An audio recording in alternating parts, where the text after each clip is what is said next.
Alfie is a WOR race winner. Jensen makes it 5 in a row.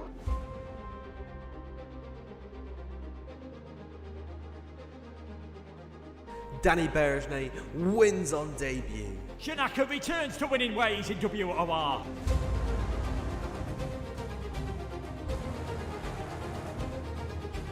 Season 12 sees a new man. It's Shadow. He is your Xbox champion. And Jensen is the new king of PlayStation. From the back row of the grid, against all odds, Nicholas Longy wins the title.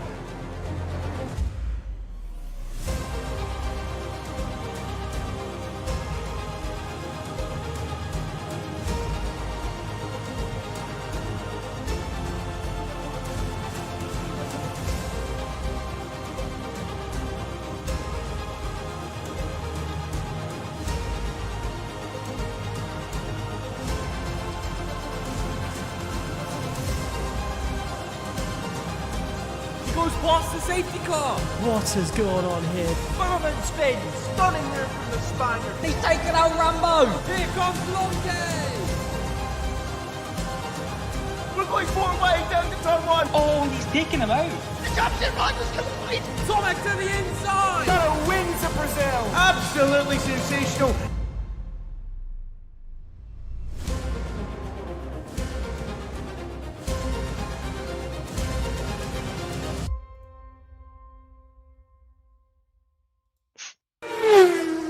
Good evening, everybody. Welcome back to World Online Racing. We've had 3 weeks off, but we are back, and we are so looking forward to getting back to action here in the PC Tier 1. And we're back with a historic circuit. We are at Monza for round number 7 of Season 13, the Italian Grand Prix. My name is Luke Etheridge. Danfield can't join us tonight because he is moving into university, but someone who's already had that experience and someone who's got plenty of experience league racing and commentating is Dark Killer, aka Ryan Jacobs. Ryan, how are you doing?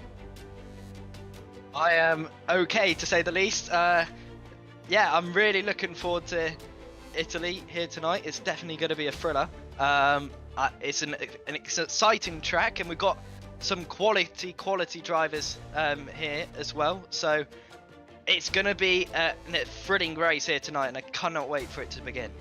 Yeah, it certainly is. It's been a while, I think it's fair to say, since we had the last race, way back at the Belgian Grand Prix. If you can't remember what happened there, it was pure chaos on the final lap. Jarno Opmeer was looking like he was going to get his best result of the season. All kind of just fell apart for him at the end, getting a puncture. In the end, it was Philip Presneder who got his first win and first point, actually, of the season. A fantastic performance for him. Second place was Tom Manley from pole position, and it was a third place on debut for Bencher Charbot Conye. So what that has done for the drivers' standings as we get them up. So yes, Lucas Blakely is on top of the standings then. 124 points for him then at the moment. Second place is Jake Benham on 50. Jarno Opmeer, who is going to be racing tonight. One of the couple of esports drivers we've actually got racing here tonight. He is on 49 points. Tom Manley, 46. Thomas Ronhar, who's put in fantastic performances in 45. Pedreño, Peracic, Longate, Cavaton, and Presneder rounding out the top 10. And that's sort of been the story of the season so far, is Blakely's just put in fantastic performances, but missing a few races. There's definitely a chance now that we are going to see the likes of Benham, Opmeer, and Manley, and I think arguably you could say the surprise of the first rounds of esports, arguably, you could see the likes of Thomas Ronhar start to have a bit of a say in this championship battle. Yeah, certainly so. And, you know, Jake Benham and Jarno Opmeer certainly will be looking to capitalise on Lucas not being here tonight. And as well as that, Ronhar as well, the man in form, especially after those esports events over the last 3 days, he certainly will be looking very, very confident, especially in the qualifying, that he'll certainly have a good result in qualifying, at least, to put him at the front. And we've got to give a good look into the youngsters on this grid as well, like Tom Manley, Alfie Butcher, George Nader. Although George is not young, he's obviously new to this grid. Obviously, George is midway through, so this grid's got so much talent on it, and it could be such a thrilling race for the championship as well. So you never know what to expect from all these talented drivers here tonight. So keep a close eye on a few of these youngsters coming through. Yeah, definitely. It is quite a different grid to what we're normally used to. So I think if we do quickly run through the grid as it is looking at the moment, I think we are just waiting then for, I believe we are just waiting for Jarno to join. We'll double check that one. But we've got Jake Benham in the Mercedes, Carter Lundy and Max Wiesel in the Red Bull. Definitely one of the more experienced drivers. You can actually see a video of Max Wiesel taking pole position in real life at Silverstone. That does exist on YouTube in the Super League Formula. Currently got Alfie Butcher in the Ferrari. He is going to be alongside Alessio Di Capua, Pedreño and Fassi in the McLaren, Andrei Tarabukin and Mirko Suriano making his debut on PC platform in the Alpine, Jack West and Tom Manley in the Alfa Tauri, Jack Laverty and White Lilac in the Aston Martin, Joseda and Tino Naukavainen in the Williams, Will Lewis and Timon Shooter in the Alfa Romeo, and it is Matthias van Erven, and it's just quickly changed everything on the screen there, so I believe they're just changing a few settings. But Matthias van Erven, and I believe it might be Piotr Stakalak, but we'll just wait to get that confirmed, who is going to be driving in the Haas. But obviously quite a different grid to what we've had before, but still quite a few, big names in esports and quite a few names that we've seen work their way up more recently. Yeah, and there's just some news in the chat. Jarno is not going to be racing now due to some pedal issues.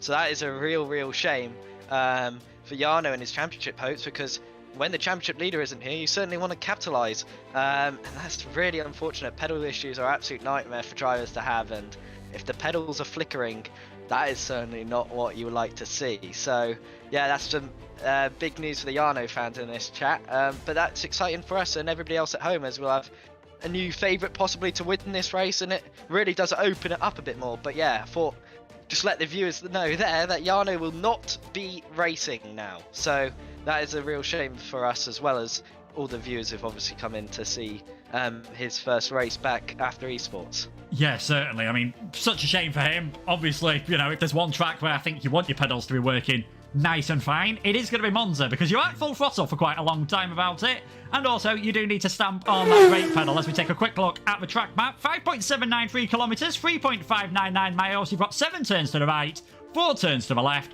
and the 2 DRS zones. And DRS is going to play a major part in this race. Slipstreaming is going to play a major part in this race. This is, a true classic DRS. A true classic DRS train circuit.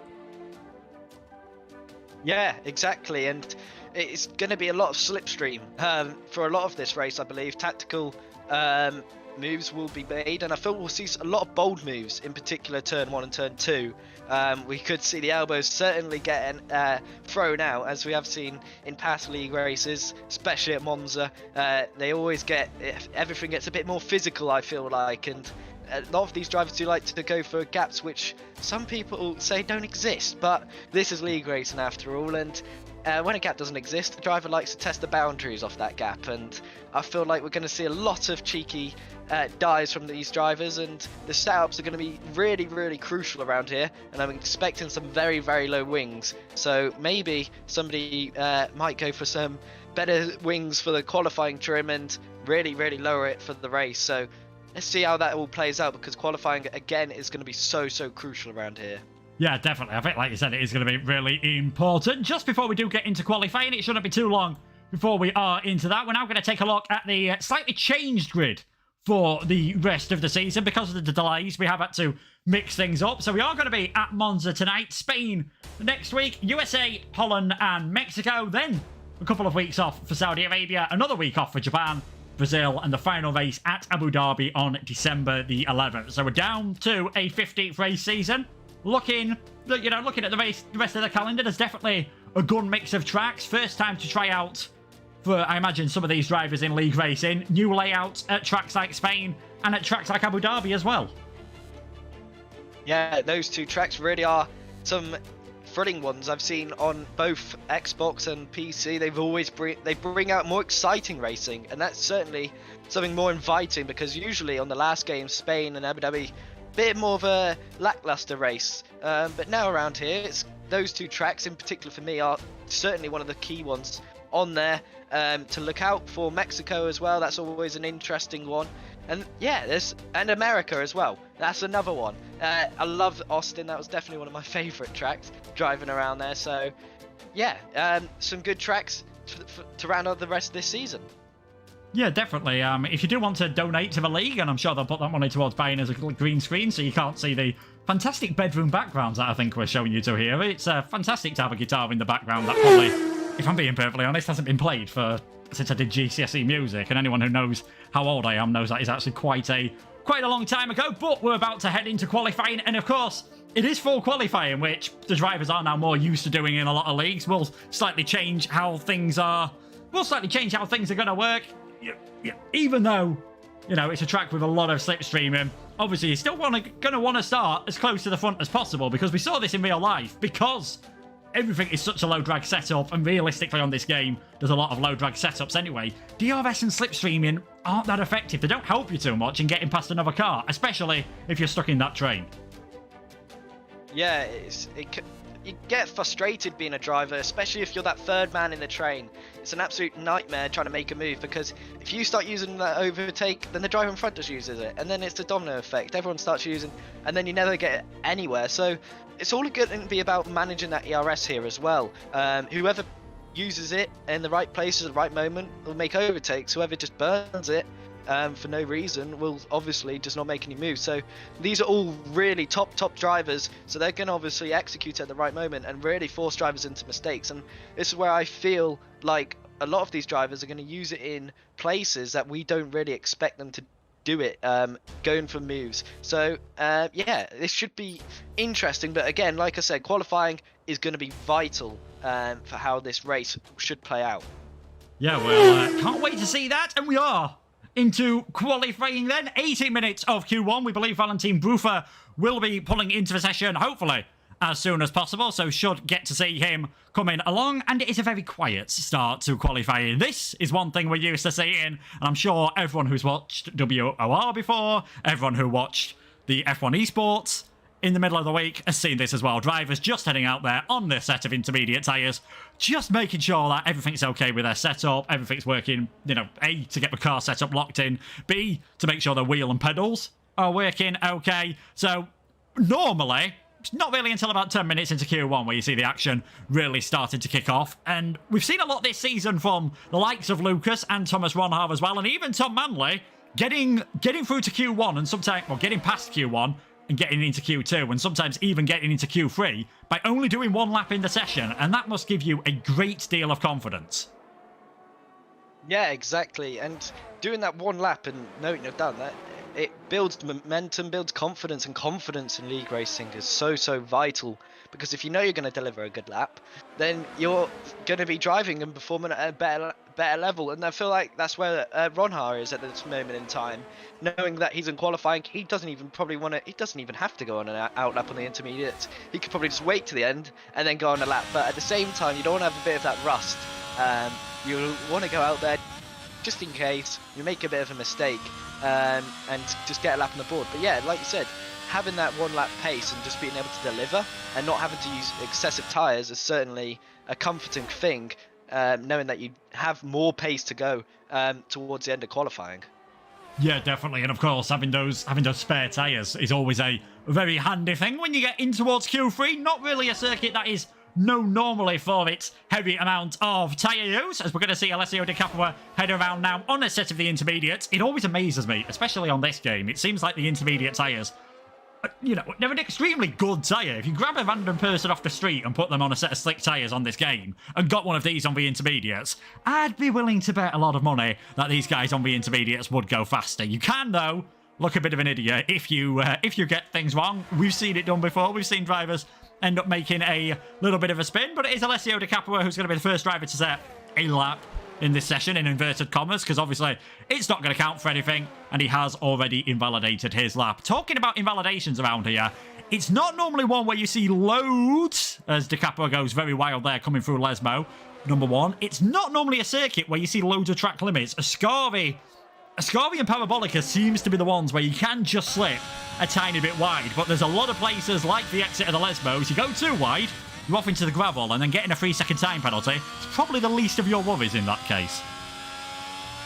Yeah, exactly. And just seeing these guys on the intermediates now, they're really pushing it, and seeing the cars sliding everywhere, and even on the softs and the medium and the hards on these qualifying runs, the tyres do get quite hot around here. So they'll have to be mindful of that, not losing the rear end too much and spinning out. And one thing you don't want to do on these laps to test your equipment is spinning out and putting yourself into the wall, because that will certainly not look too good. And Carl Lundy's setting the first lap time on the intermediates there.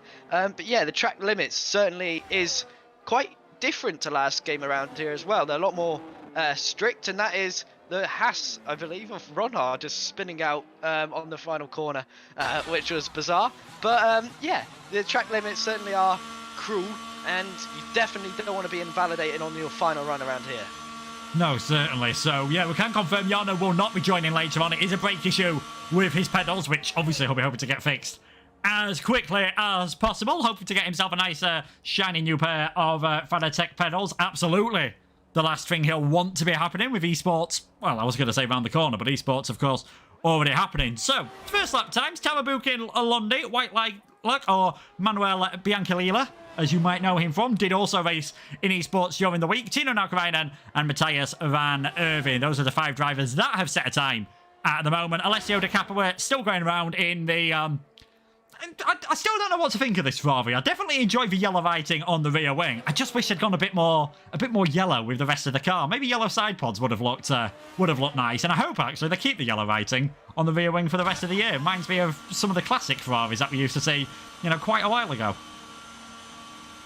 Yeah, exactly. I really do like the yellow and on the rear wing. But maybe they could do a different design when they maybe win a championship again. Maybe go for a golden Ferrari. That would certainly be maybe a nice touch. But I don't think they'd ever do that simply because it's Ferrari. They probably won't win a championship for a very long time until they fix out their strategy teams. But yeah, another thing which will be crucial here, speaking of that, will be the strategy. As the undercut usually is quite powerful around Monza, particularly on the last few games. And obviously every driver will probably pick the hards to mediums here tonight, and that will certainly be in their favour, as the mediums do take not as long as the hards obviously to warm up, but if you can get the mediums up to temperature nice and early, you can certainly make that undercut work and really gain an advantage. Yeah, definitely. It's something we've seen quite a lot on a few circuits. You've even seen the overcut looking like a good strategy, especially around any circuit where drivers are likely to go medium to hard. But I think you are right, Ryan. It is going to be a majority of the field going hard to medium. Maybe if you're wanting to make a few moves in the early stages, you might start on the mediums, but you're probably going to have to get those moves done in the first couple of laps, or you are going to, as we said, you are just going to find yourself stuck in that DRS train. So Jack Lavity's made his way out onto the circuit as well, also on the intermediates, and you can see a lot of the field are now going for the soft tyres, which will be the only tyres we are going to see throughout this qualifying session. We're very familiar with the rules now. They've got rid of that top 10 qualifying rule that they used to have, which means you don't see as much strategy in qualifying, but does mean we get to say 20 of the best drivers in F1. Well, in this case, 19 of the best drivers, as I think Thomas Ronhaar said he was going to deliberately disqualify himself from the session. So there's that one. Ronhaar will be starting from the back of the grid. We get to see the best drivers going as flat out as soon as possible, and we're going to see one of those soon, because we finally got someone else heading onto track on a set of soft tyres, and that is Max Wiesel. Yeah, finally somebody on the sauce, and this should be a good opening lap to see what kind of times we should be expecting. Obviously, the grip at the start of Q1 certainly isn't that nice, so expect the times to be well off until Q3, realistically. But I'm predicting mid-18s, I've been told, to high 18s at the start of qualifying, and then aiming for the low 18s around Q3. So if we get a high 18 already from Max Wiesel, we should be in for a thrilling qualifying, as obviously there is going to be even less space now, as Ronhard's already taken off a spot of being out of qualifying by disqualifying himself. But yeah, it's interesting to see he's gone quite early here to set his qualifying lap compared to everybody else. Yeah, we are only going to have then 3 drivers alongside Ronhard dropping out of this session, so it'll be interesting to see which drivers they will be, and we'll start to get a bit of a feel with the track conditions, although they don't make as much of a difference on this game as you see on the likes of iRacing, R-Factor, ACC, the more sim-like racing games. We'll be interested to see what sorts of times that we get. But here comes Max Wiesel making his way down the long straight, flat out in the Red Bull, about 350 kilometers per hour, nearly 220 miles per hour, as he spots his braking point for the Retafilio chicane. Nice and comfortable there from Max as he makes his way through that chicane, now heading through the Curva Grande, sticking to the right-hand side at this point of the circuit. As we can confirm, Valentin Bruffa has now joined the session, so that is going to be one more car heading out, 100-metre board. That is when you get your braking done through the Rogier chicane, hopping your way over the curves, which should be performing nice now on every FPS, not just on some of the lower ones. Max Wiesel making his way through Lesmo number 1 and then into the second Lesmo, much faster corner. Nice and comfortable through there. DRS open now. Not really an overtaking point that you see too often. Skipping under the old banking, last used 61 years ago in Formula 1. And now for the Variante Ascari. Focus on getting a good exit through here. Be very careful with that curve on the left-hand side. Easy to send yourself spinning around. And now down towards the Parabolica. No DRS here, but don't be surprised if you do see a couple of drivers trying to throw a move down the inside. Max Wiesel around the Parabolica onto the throttle as early as possible. He'll hug the right-hand side of the track. And we'll see what sort of lap Max can do. 119.2. Not bad whatsoever. Definitely looked as though there were a few points where he was maybe taking a bit easier. Maybe just looking to keep it clean. But a very respectable lap from Max so far. And now we are seeing a few more drivers, obviously, head out on that set of tyres. Alessio De Capua coming around in the Ferrari. He's still, I believe, yet to score any points so far this season as Alessio. 13th, his best finish in Bahrain and Australia. He heads towards the finish line. Wait and see what time it's going to be. 122.6 is still showing on the screen at the moment. I believe there might have been a bit of a glitch with the timing system there, but it is Max Wiesel, first man to set a representative time. Yeah, not bad indeed. And excuse me, considering he's so early out as well, it's not too bad, and he'll be gripping up the track for everybody else, so they'll be saying thank you very much while they're starting to set their first lap of qualifying. On board with Ismail through the middle sector now, and he's flying so far as the Mercedes man, and he's looking tidy from the Spaniard, who's making his Tier 1 debut here tonight as well, and he'll be looking to impress in the Mercedes and looking to make a statement. So it's a 52.513 purple through the middle sector. That was very nicely done, attacking those curves brilliantly, getting a good exit as well, carrying a lot of speed through there. So this is a tidy lap here from the Spaniard to put a representable lap time on the board, and he might be able to steal provisional pole position away in Q1 at this moment in time. But obviously you don't get pole position in Q1, you just got to make it through. So coming up to the line now, open DRS, and this should be a nice lap time, and it is a 119.0 there from Ismail. Yeah, very nice from him there indeed. So we'll wait and see whether that is going to be good enough to get him through. Tom Manley throwing his Alpha Tauri around, reigning champion on the Xbox platform, of course, putting in a very good performance so far on the PC. Only a few points off of second place at the moment. Pedreño now sets a 119.076. Here comes Tom Manley. Here comes the man formerly known as Shadow. Can he get into the 1 minute 18s? No, he cannot. 119.118 at the moment. Nader and Levity have also gone faster than that time from Max Wiesel at the moment. Mirko Soriano done a 119.4. His first real lap in anger on the PC. Jack West just on a bit more of a warm-up lap, I believe, on that one. And we'll see what some of the Alfa Romeos are doing at the moment. Simon Shooter just coming through that second sector point. A couple attempts off what we've seen Fassi and Pedreño do at the moment. And Will Lewis, his teammate, heading just up ahead into that Parabolica. We'll see what he can do. He has invalidated his lap, so don't be surprised if he comes diving into the pits. Now he's going to head towards the end. Sees what that lap would have been good for anyway. If he hadn't been invalidated, it would have been good enough for fastest in this session so far. But the majority of the drivers have now set times. Pedreño, Fassi, Manley, Nader and Lavity are your top 5, and Max Wiesel heading out early again on an out lap, clearly trying to avoid any traffic. This isn't really a circuit where you see too many traffic issues, if we're being perfectly honest, because it's quite a long circuit distance-wise, but obviously because of how short it is in terms of time, because of how quick it is, things can sometimes get a bit congested, especially in the real world. We've seen some issues around here in qualifying. Yeah, certainly so. And it's interesting to see that compared to real life to this. The drivers are much better behaved. They always get out of the way, and they're usually a bit more respectful. Obviously, it's maybe the cheeky block unintentionally when someone is on a lap, maybe putting them in a blind spot so they can't see the apex before the corner. But there's nothing really more than that. And it's interesting, yeah, like to say, to see them go out so early. Maybe it's a bit of confidence that they feel like they might need to go again on their final lap. Just saw Alfie Butcher use his same set of softs twice, and they put a really representable lap time on using the same set of tyres there, going up into P4 there for the Ferrari man. So yeah, it's interesting to see. You can do obviously back-to-back runs quite clearly. I feel Alfie did back off quite early, but yeah, maybe that is why these drivers are going out again. Max, like you said, going out so early, just in case he messes up on his run. Yeah, so clearly, I think understandably on that 1:19.240, not feeling confident enough that he's going to get himself through to the next part of qualifying. Half a tenth up already as he throws his way in towards the Rogier chicane, where you normally, if you are going to see any problems, we didn't see too many in F1, but certainly in F2, there were quite a few ding-dongs, quite a few battles through there, as that's very interesting that he didn't get an invalidation there. I think trying to avoid his teammate. And that is a massive slide through the second Lesbo there from Max Wiesel. Kept his foot in, by the look of things, but I'll be surprised if he's any faster on this lap. We'll see what Max Wiesel's time is at the moment. And there we go, straight away down, half a second down. And that's what you said, Ryan. If you go earlier on, and depending on how much fuel you've got left in the car, you might be able to obviously spend enough time to get back into the pit and get another lap in, and he's certainly going to need it at the moment. And I was about to say this, and Pedreño's just proved it. I don't think anyone is going to be feeling comfortable at the moment with how close the field is. Even Pedreño and Fassi, those two on the 1:19.0s, they're not going to be confident of making it through unless they get an improvement in.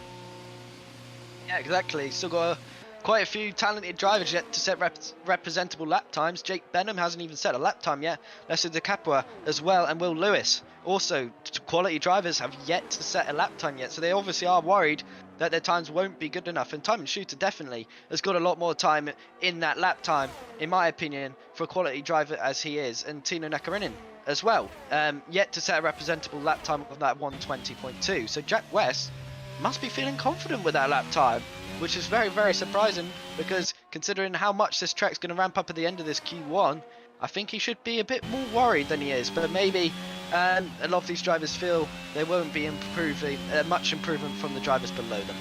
Yeah, I think obviously with Ron Haar, not taking part in this session, and Valentin Bruffer also retiring early as well, you've only got effectively 3 cars dropping out. So that kind of reduces the risk slightly, but we'll get an idea of just how much the track's sort of improving at the moment by what kind of time Carter Lundy can set. If he can get himself ahead of Jack West, Jack might just be feeling a bit nervous with some of those names behind him. I mean, he's got, the likes of Timon and Tino, former esports drivers, and then you've got your current ones of Matthias and Manuel Biancalilla. So, very interesting, that tactic by Jack West. And there we go, Carter Lundy goes across the line and goes fastest of everyone on a 1:19.052. If I was Jack, I'd just be wondering a slightly bit now, have I just made a tiny bit of mistake? We'll see how Mirko Soriano can do on his lap in the Alpine. This will give us a bit more of an idea of how the track evolution is working out, because of course Carter's first run, we didn't see a representative time for him, and Mirko is actually down at the moment, coming through Sector 1. But he just said tonight, he just admitted, this is just a bit of a practice session for me, I've got no pressure, I've got no expectations, which must be a nice place to be, and sometimes that's when you get your best performances in. Yeah, no pressure, no expectations, that's the best, because you don't put any pressure on yourself. And a lot of these drivers put so much time, and then they put so much pressure on themselves, they force themselves to deliver. And that's when mistakes happen. So it's great for him that he's got nothing really to worry about, and it should make him thrive even better when it comes to the race as well, because he can just make moves on drivers knowing that he's got nothing to lose here tonight, and he should just really make his way through the field step by step if he's feeling confident enough that it's just really he's got no pressure on him, because that's sometimes where drivers definitely perform better, when they have nothing to lose at all. Yes, definitely. I mean, look at that. He's got himself up in towards 6th place at the moment. I imagine he's going to be safe on that one. Don't think we'll be too far away from the checkered flag coming out in this session. Shooter, Biancalilla, Bruffer, De Capua, and Ron Haar, the drivers down there at the bottom of the order. And we're not used to seeing that with Ron Haar too much at the moment, are we? With the performances he's been putting in, what can De Capua do as he comes up to the timing point? 52.604. He might be needing a bit more time in the final part of this session. Straight into the wall. And that's what we said on the hot lap earlier. A Scarby chicane can certainly bite, and that is another driver out of this session. So we've had 3 cars out without even setting a time. Yeah, that was an absolute massive impact there from Alessio. The Ferrari fans, the Tifosis, will be devastated that they've had their Ferrari man knocked out in Q1, and that's a massive impact in front of them as well. And there we go. Ooh, Biancalila nearly doing the exact same thing, but he managed to catch that midway through his sky. That was a cracking save there from the Aston Martin driver, and I don't think he's going to improve now. But yeah, what a save that was from Biancalila, because he was about to end up in the wall in the exact same place as Alessio, but managed to just lift off the throttle that little bit sooner and caught the car, and he did somehow improve with that massive error. So fair play to the Aston Martin. Unfortunately though, not enough to get him out of Q1. Yeah, definitely. We were just on board with Matthias van Erven, who actually went fastest of everyone then, straight from practically the bottom to the top. Only driver to go sub 79 seconds in that session, so he went fastest. And it is going to be Naukovainen, Biancalila, Bruffer, De Capua, and Ronhard. Definitely not the bottom 5 you would have picked in this first session, but I think we saw arguably with every single lap we saw, apart from Naukovainen, there were some extenuating circumstances. Whether you didn't have a chance to set a lap time, or whether you made an almighty mistake on your lap. Great lap by Van Erven, though. You know, we said sometimes it's good to perform with no pressure. Sometimes it's nice just to have that little bit of pressure to get your best lap in. And Van Erven, continuing his good form that we saw in esports, goes fastest of everyone. Yeah, that's exactly it. And there's a cracking lap at the end there. First man to break into the 18s, so that's refreshing to see that there's obviously time in there. I did predict that, so that was quite nice to get that one right. But yes, the Q2, expecting to get into the mid-18s now as the track will start to ramp up. That was a cracking effort there from Matthias to get us off the board and first man into the 118s. Yeah, so he was fastest in that session. Lundy second, Pedrinho Fassi and Laverty rounded out your top 5, just over a tenth of a second, separating them. But of course, for drivers that will be most disappointed in that session, Tino Naukovainen missing out by 13 thousandths of a second. Biancalila having that massive slide on his lap. Bruffer only joined late. De Capua had a crash, and Ronhard, I think, has decided he's just going to have a bit of fun. He is going to start from the back of the grid, which must be nice when you have got that little bit of confidence. But we've seen straight away, you know, everyone at some point, everyone who's played the F1 game, I imagine, has lost it on that curve at Ascari. It might seem like a bit of an amateur mistake to do, but you've got to push the laps to the limit. Yeah, exactly, and you could tell Alessio was pushing all out there. He knew he had to deliver, and I feel like he knew he had to find that little bit more time, and Ascari is where a lot of time can be found if you just carry the momentum through the corner and the speed. So it's not a surprise he had to risk it. He had no time on the board, and sometimes high risk, high reward, but fortunately this time there was no reward at the end of it for Alessio, and that's a real shame for him. But yeah, as well as Ronhard, this could be a good warm-up for him for the next months of esports coming up, but obviously trying to make his way through the field, as that's something he's got to work on a little bit, obviously, in esports to get that first win of the season, as he got so close at Silverstone the other night. So yeah, it's interesting to see why he's gone for that, but it would have been interesting to see what kind of qualifying pace he would have had here as well. But everybody out early doors, which is really, really surprising here. Yeah, this looks a bit more like a traditional Monza qualifying session. Everyone headed out into the circuit in the early stages. Normally, when this happens, it's because there's a risk of rain in the air. Looking at the sunshine we've got at the moment on the outskirts of Milan, I don't think that is the reason. I think everyone is just wanting to drive their way around the circuit. Butcher in the middle of this train, just about to pass his way under the World Online Racing banner. A big thanks to Josh Merrin for all the work that he does there with the graphics to get these nice custom graphics all the way around the circuit. We've got a few drivers there saying that they're on the yeah, that is actually saying that, right. Shooter and Will Lewis are on the wet tyres. Now, going for a set of intermediates is risky. Going for a set of wet tyres, there we go. I think Shooter's just having a bit of fun at the moment. Going for a set of wet tyres, you are going to cook those instantly, and yeah, we'll wait and see how this works. But an intriguing strategy by the Alfa Romeo team. Normally it's another Italian team that likes to go for some interesting strategies with the tyres, but weren't expected to see wets in Q2. No, certainly wasn't. It doesn't look like there's any rain expected here at Monza, but certainly the driver's obviously predicting that. And yeah, Matthias and Diamond and Will Lewis all going for the wet tyres, and I'm surprised by that, to say the least. But we should have Jack and Jake, and as well as Mariko, and Carter Lundy obviously setting representable lap times as well as Alfie Butcher. So hopefully they'll put on a good show with a good banger here in QT. Yeah, we'll wait and see what they can do as well at the moment. Everyone, yes, if you're wondering where Yarno is, please check the pinned message. He's had some pedal issues, so unfortunately will not be taking part tonight. But the man who's just 1 point behind him at the moment in the battle for second in the championship is taking part, and that is Jake Benham, shooting his way around the first Lesbo at the moment, sticking a lot more in the track limits than what we saw from a few of the drivers earlier on. DRS Open, he is close enough to the Red Bull in front of him that he might just get a little bit of a distant tow here, so this could help him out. The drivers aren't allowed to intentionally get slipstreams off each other, but this could certainly help out Jake Benham. Nice and careful through a Scarvi, where we're also learning that Andrei Tamabukin had a massive spin through a Scarvi. That is why he retired from the session when he was a bit further down than he would have liked. Thankfully for him, was still able to make it through. But Jake Benham, the all-star, round the final corner. We saw 118.9 was the fastest earlier on. These times we're expecting to be on a used set of tyres. 119.4. Yeah, again, probably pretty representative to what we're going to see on these used set of tyres, because it was only the likes of, I think, Pedreño that we actually... I mean, he did go out again in qualifying, but he didn't actually set a hot lap on that set of tyres, and I think even him has gone for a used set. So everyone is rushing out, but these aren't representative times at the moment. Again, the final few minutes, once I've got a fresh set of softs, will be all she wrote in this session, and I do sort of love the pressure. It effectively turns every single one of these sessions into one-shot qualifying.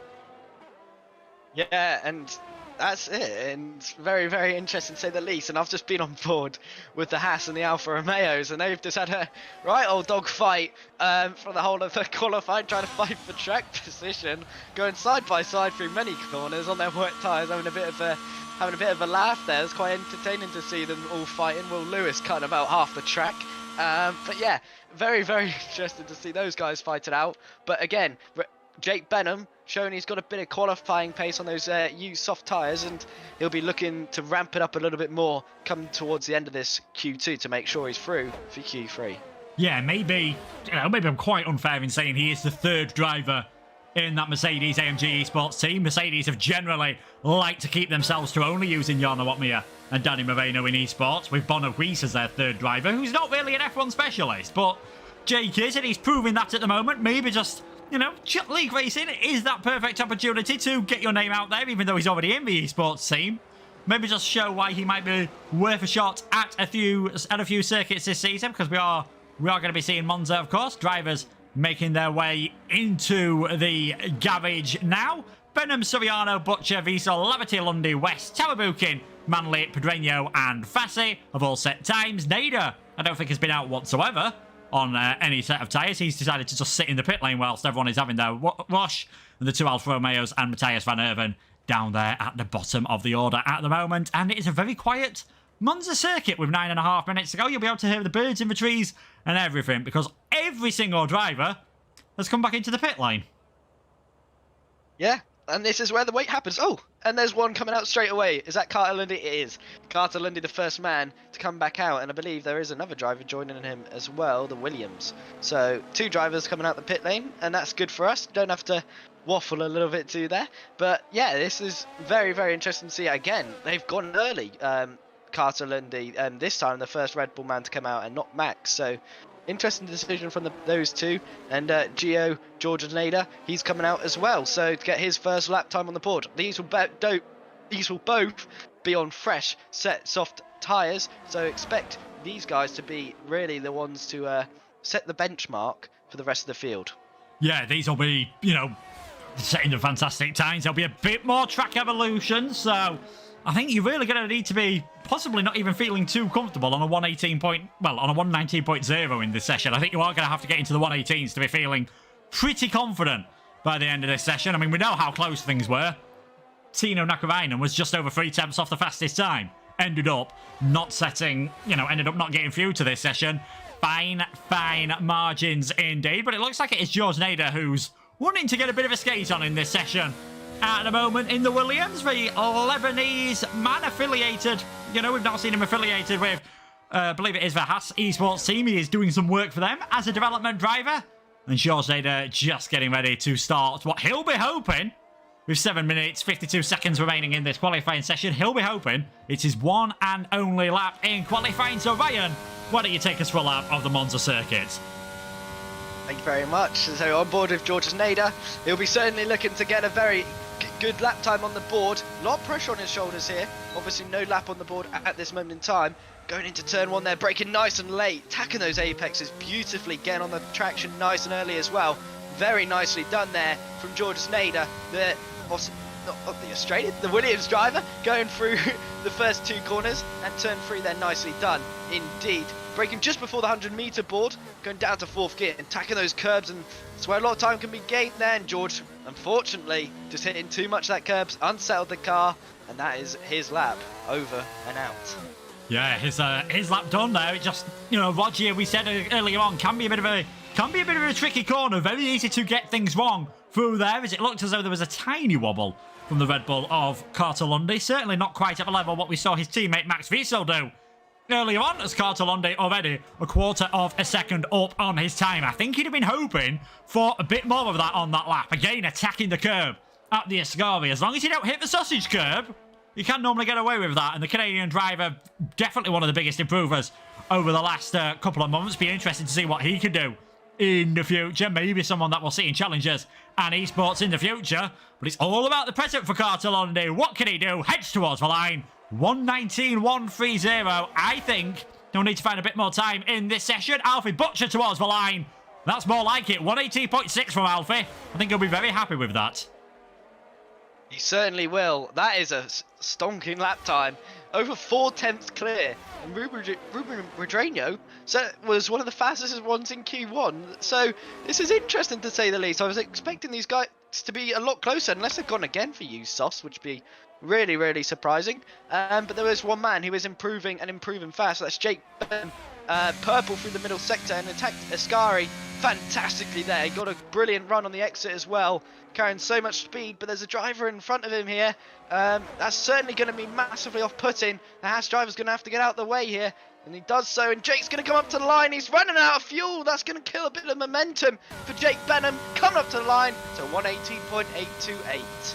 Yeah, definitely felt as though he did get blocked a tiny bit by the Haas at the end there. I think Benham wanted to take the shortest possible line, get as close to the grass as possible. 1:18.8, identical to the time that we've just seen Mr. Tom Manley do behind him. Now, if you are wondering, but in F1, whoever sets the time first when they set identical time goes fastest. In the background, the game does count to tenths of thousandths of a second. We can't see that, so Manley's time will be,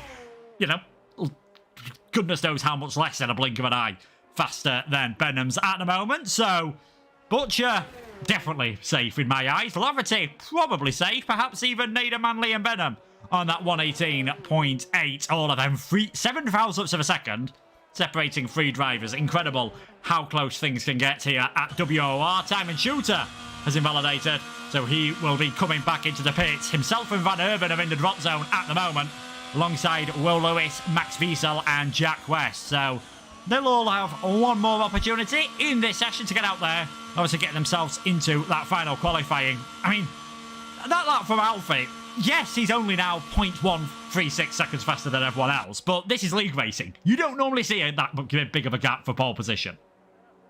No, you certainly don't, and that was some kind of statement there that he's probably still got even more time in the locker, and that was only Q2. Expect it, maybe even a tenth or two more in Q3 here as well. So that's a bold statement there from the Ferrari driver here tonight. So Alfie really setting the tone for everybody else, but I do expect possibly Jake and Tom maybe having to go out, and maybe Gio.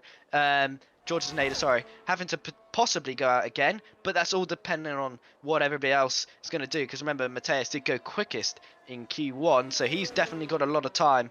Well, he hasn't even said a lap, so he's got to deliver on this one lap, which he's seeming to enjoy at this moment in time. Is just delivering one lap at the end of qualifying, at the end of each qualifying session so far.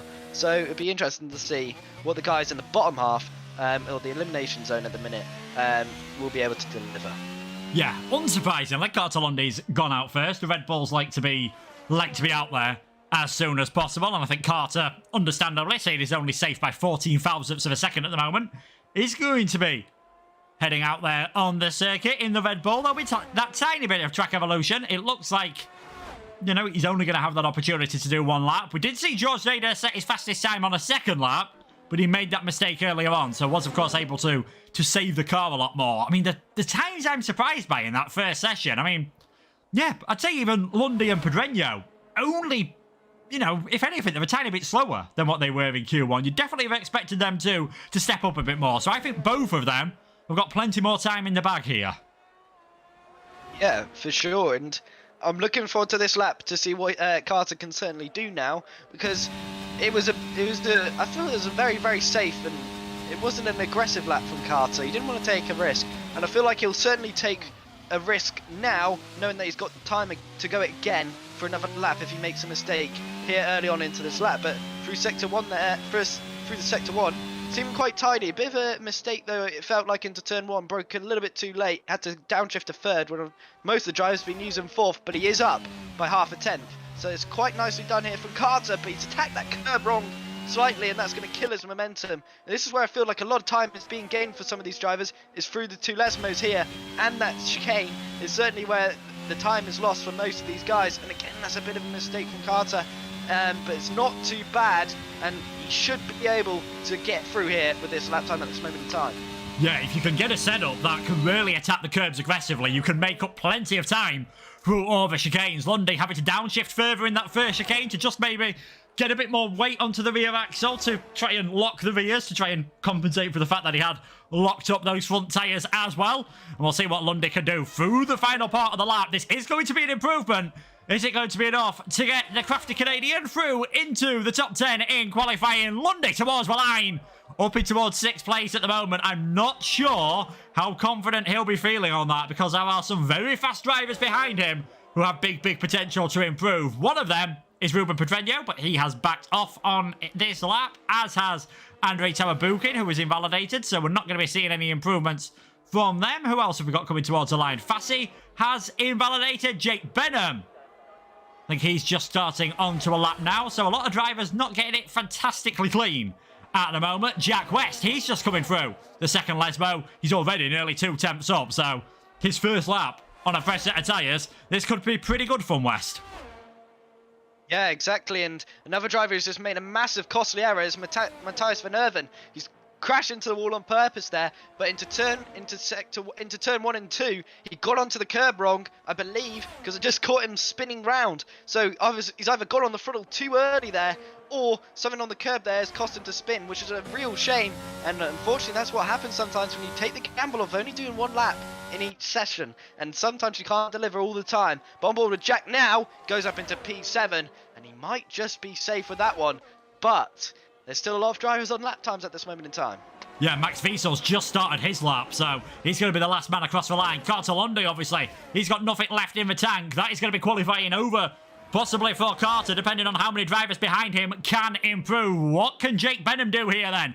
In the Mercedes, should be safe in 5th place, but it'll be interesting to see whether he feels the need to finish this lap. Oh, massive slide through the Parabolica. Well held, sir. And Jake Benham comes into the pits a lot more stylishly than I think he originally planned. Mirko Soriano looks as though that car is running out of fuel, so we know another car will be joining Time and Shooter and Matthias van Erven in not making it through in this session.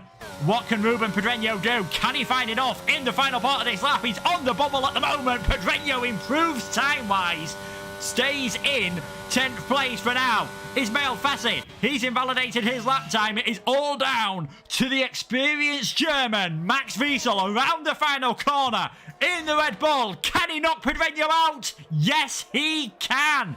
Wiesel up into 9th. Pedreño, Fassi, Soriano, Shooter and Van Erven. The 5 drivers we're losing in Q2. Yeah, wow. I was not expecting to lose Ruben Pedreño and Ismail Fassi, especially after their Q1 performance. That's how quickly times can certainly change. And Max Witzel and Ruben Pedreño did it on the same set of tyres as well, so it's not surprising. They really did struggle towards the end to find improvements, but they did. And Max just about did enough there to squeeze his way through. Just about on the skin of his teeth. So nicely done there from the Red Bull man. Andrei Tarabukin as well. He'll be very, very thankful that he just about did enough there to slot into P10. But it's a very exciting Q3 grid that we've got for this short qualifying now of around 10 minutes. Yeah, I said that a 119 wouldn't be enough and a 118 would be enough, unless your name was Ruben Pedreño, and I apologise for that, Ruben. I was right in that scenario. Ruben, the only driver on a 118 to get knocked out in this session by 200ths of a second from Andrei Tarabukin, who we're on board with there. He qualified, well, he's 10th heading into Q3, but overtimes get wiped off, of course. And in Q3, we will be seeing Alfie Butcher, Jack Laverty, George Nader, Tom Manley, Jake Benham, Will Lewis, Jack West, Carter Lundy, Max Wiesel, and Andrei Tarabukin. The 5 drivers we have lost are Ruben Pedreño, Ismail Fassi, Mirko Soriano, Timon Shooter, and Matthias Van Erven. We'll be back with Q3 after this short message from our sponsors.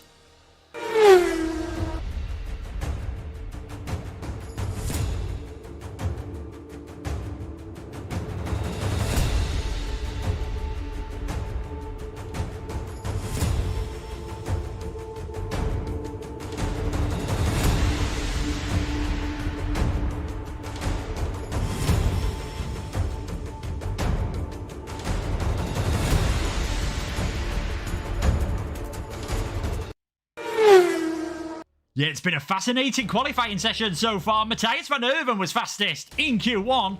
That mistake he made at the second Lesbo, though, meaning that Matthias didn't even make it through to Q3. Alfie Butcher fastest by quite a long way in that session. And I think we know he's got pace, but I don't think we were expecting that sort of lap time halfway through Q2. No, certainly not. And if I've got to go off some information, I'm expecting around about 3/10, possibly. If they get a good lap, expecting 18.3 possibly from some of these drivers here tonight. And I'm expecting that from the likes of Tom Manley, Alfie Butcher, George Nader, Jake Benham for sure. And maybe there could be some surprises in there. Maybe Will Lewis, Carter Lundy might sneak up there at the end, might be saving their true pace for the end of this qualifying. But again, everybody going out nice and early to really get their lap times. As most of these guys have got 2 sets of soft tyres to use, and I'll be interested to see if these guys are on a U set again, or they'll be on the fresh set of softs. Yeah, we'll be interested to see what the drivers have gone for. I imagine Alfie, to be honest, has now got enough soft tyres that if he wanted to, he could be doing 2 sets of fresh runs in this session, but might be keeping his cards close to the chest. If you were quick enough, you could probably get three runs in here, 1 on a U set and 2 on the new sets of tyres, but you'd have to go around exceedingly fast around this track, and it really wouldn't leave you any leeway for any mistakes. In terms of those that are higher up in the championship, we have got the likes of Jake Benham, 2nd in the championship at the moment, 1 point ahead of Jarno Opmeer. Tom Manley's 4th in the championship. They are the only 2 from the top 10 in the championship to make it through at the moment. The man we're watching on screen at the moment, Alfie Butcher, he is 11th on 23 points. And Alfie, you're someone more familiar with the Xbox scene. Since he's joined the PC, he's been absolutely phenomenal. Yeah, Alfie on Xbox is the same as he is on PC. Really is just a freak of nature in how he is able to deliver, and it's good to see he took a little break, and obviously been in contact with him and whatnot, so it's good to see he's back and really giving it his all here tonight. And I'm expecting some big things. He could potentially win this race if he's got this good qualifying pace. I'm expecting even better race pace, because that's usually what Alfie is. He's always better in the race than he is qualifying. From when I used to race him in particular, and on PC, you've seen it before. I remember his debut at Imola. He had a cracking race there, and his race pace was frightening to watch. Taking over Daniel Haddad and all these other esports drivers. So it's interesting to see how these youngsters are really able to move platforms and adapt so quickly and be at the top of the platform. Well, not at the top, but make a name for themselves at the top of the leagues they're in. And it's really fascinating to see a talent like Alfie really just thrive on a PC, because not a lot of drivers are able to switch and click so quickly, and that's why you see a lot of drivers take their time. But on board with George Nader, and that's a very good banker lap time for 118.685. Yeah, I get a funny feeling he might have thrown a fresh set of tyres on for that lap time. That is exceptionally good from George Nader. Someone else who's transitioned, him from the PlayStation, perhaps not having the instant success that Alfie Butcher's had, but certainly now we are seeing more recently get himself up there and certainly Someone who I think we'll be seeing a lot more of in the future, Max Wiesel. He admits that he just does this for a bit of fun. I wish I could be this good and just treat it as a bit of fun. He's heading his way around, well, towards the final corner now. Around the Parabolica he goes. We did see Alfie and Jack Laverty both invalidate their early laps. Sometimes that is a deliberate tactic just to get a delta on the game. Max Wiesel does a 119.3, certainly that one. A lap that was done on a older set of tyres. Andrei Tarabukin making his way around now in the Alpine. I find it interesting. We've got the yellow Ferrari. How come we haven't got the pink Alpine? Why couldn't they have added that to the game? Yeah, it's interesting to say the least why they haven't done that just yet. Maybe they'll wait for Alpine to maybe announce a track for the weekend, and then they'll put it in the game for us to use. But yeah, it's interesting to see George going early on the fresh set of sauce, while everybody else was on used, which is interesting at least. Maybe Gio had a lot more. He obviously has more soft tyres to use compared to Max and Andrea, so it makes sense for him to use it and get the confidence in, and it's a positive delta as well, knowing that if he doesn't improve, it's a very respectable time as well, which I feel like other drivers certainly will be having a hard task of beating. Yeah, it's always that sort of psychological edge. If you can get that lap in straight away, everyone's like, oh, hang on, we're going to have a bit of a job beating that one. Yes, he might push too hard on his second lap. We do see drivers like to set slower times early on so they get that confidence boost of just seeing a green delta time on the rest of their runs, and you're not tempted to break that split second later because, you know, if you're travelling at these speeds, you only have to go, what, a tenth of a second later, you've travelled about 10 metres and you are in a lot more problems when it comes to the braking zone. So always got to just get that balance right. Cartalundi invalidated on his run, which is common for a lot of drivers at the moment. We've seen quite a few make mistakes in this session and not really get things as well as they would have wanted. What's Jake Benham going to do then on his first run in this session? Whether he's on an old set of tyres, and I think that does look a bit, from my untrained eye, does look like that set has had a heat cycle through them at the moment, but a 25.9, still a respectable first sector, attacking the curbs as you need to do at the Voggia chicane, which apparently was something that came out of esports. I believe that maybe some of the teams just had curves that might look as though they were a bit slower in terms of pure straight line speed, but if you're able to attack the curbs aggressively and take a tighter line, that will certainly help you. Certainly through the Voggia chicane and Ascari, taking as much curve as possible is crucial. 52.2 from Jake Benham coming through the middle sector. This is going to be a phenomenal lap, I think. Yeah, certainly is. He's been attacking those curbs like they're nothing out there. So it's really positive to see Jake really going for it here. And I'll be interested if he'll be able to get close to Gio through the final corner. He goes, taking a wide line, get on the power nice and early, using all the track available to him. Taking a much tighter line this time. No Haas in the way on this lap. Up to line now, it's a 118.610. A very respectable first lap here in Q3 for Jake Benham. Yeah, not bad whatsoever. Tom Manley invalidated on his one. Jack West has shot himself up in towards third place from him. So that's, again, not bad lap whatsoever from Jack West, who has not found the season the easiest so far, but is someone else we know has certainly got pace. It's another invalidation from Alfie Butcher, so he is leaving it until pretty much as late as he dares at the moment, but he is going to carry on to another one. Did invalidate that lap earlier on, so he's got enough fuel and he's got enough ERS here for another lap, has Alfie Butcher. 4 minutes 40 remaining. Benham, Nader, West, the only three drivers that have set a representative time at the moment. Wiesel and Tarabukin have done their best lap on an old set of tyres. Cartalundi, Will Lewis, Tom Manley, Jack Laverty, and the man we're on board with, Alfie Butcher, still yet to set a lap time. We'll see what this Sector 1 split is. And a 26.0 then from Alfie. This does not look like it's going to be a time that challenges the top of the order. And once again, invalidates through the Voggia chicane. Yeah, such a hard chicane to get right, the Voggia chicane. Last game, you weren't able to cut it at all. And now this game, it's a bit of RNG, a lot of these drivers say. And certainly driving it as well, it definitely is. Sometimes it works, sometimes you get chucked off, and that's why you're seeing some drivers invalidating, because they're trying to get that perfect line every time. But unfortunately for them, they either take too much or they take too little, and that's where the time is gained and lost. And I think that's the difference between a good lap and a great lap here. And that's where a lot of time is gained, is through that Voggia chicane in itself. It's probably about a tenth, maybe 2, if you absolutely nail it and carry the speed that is necessary. But yeah, it's interesting to say the least. why it's such an RNG corner now.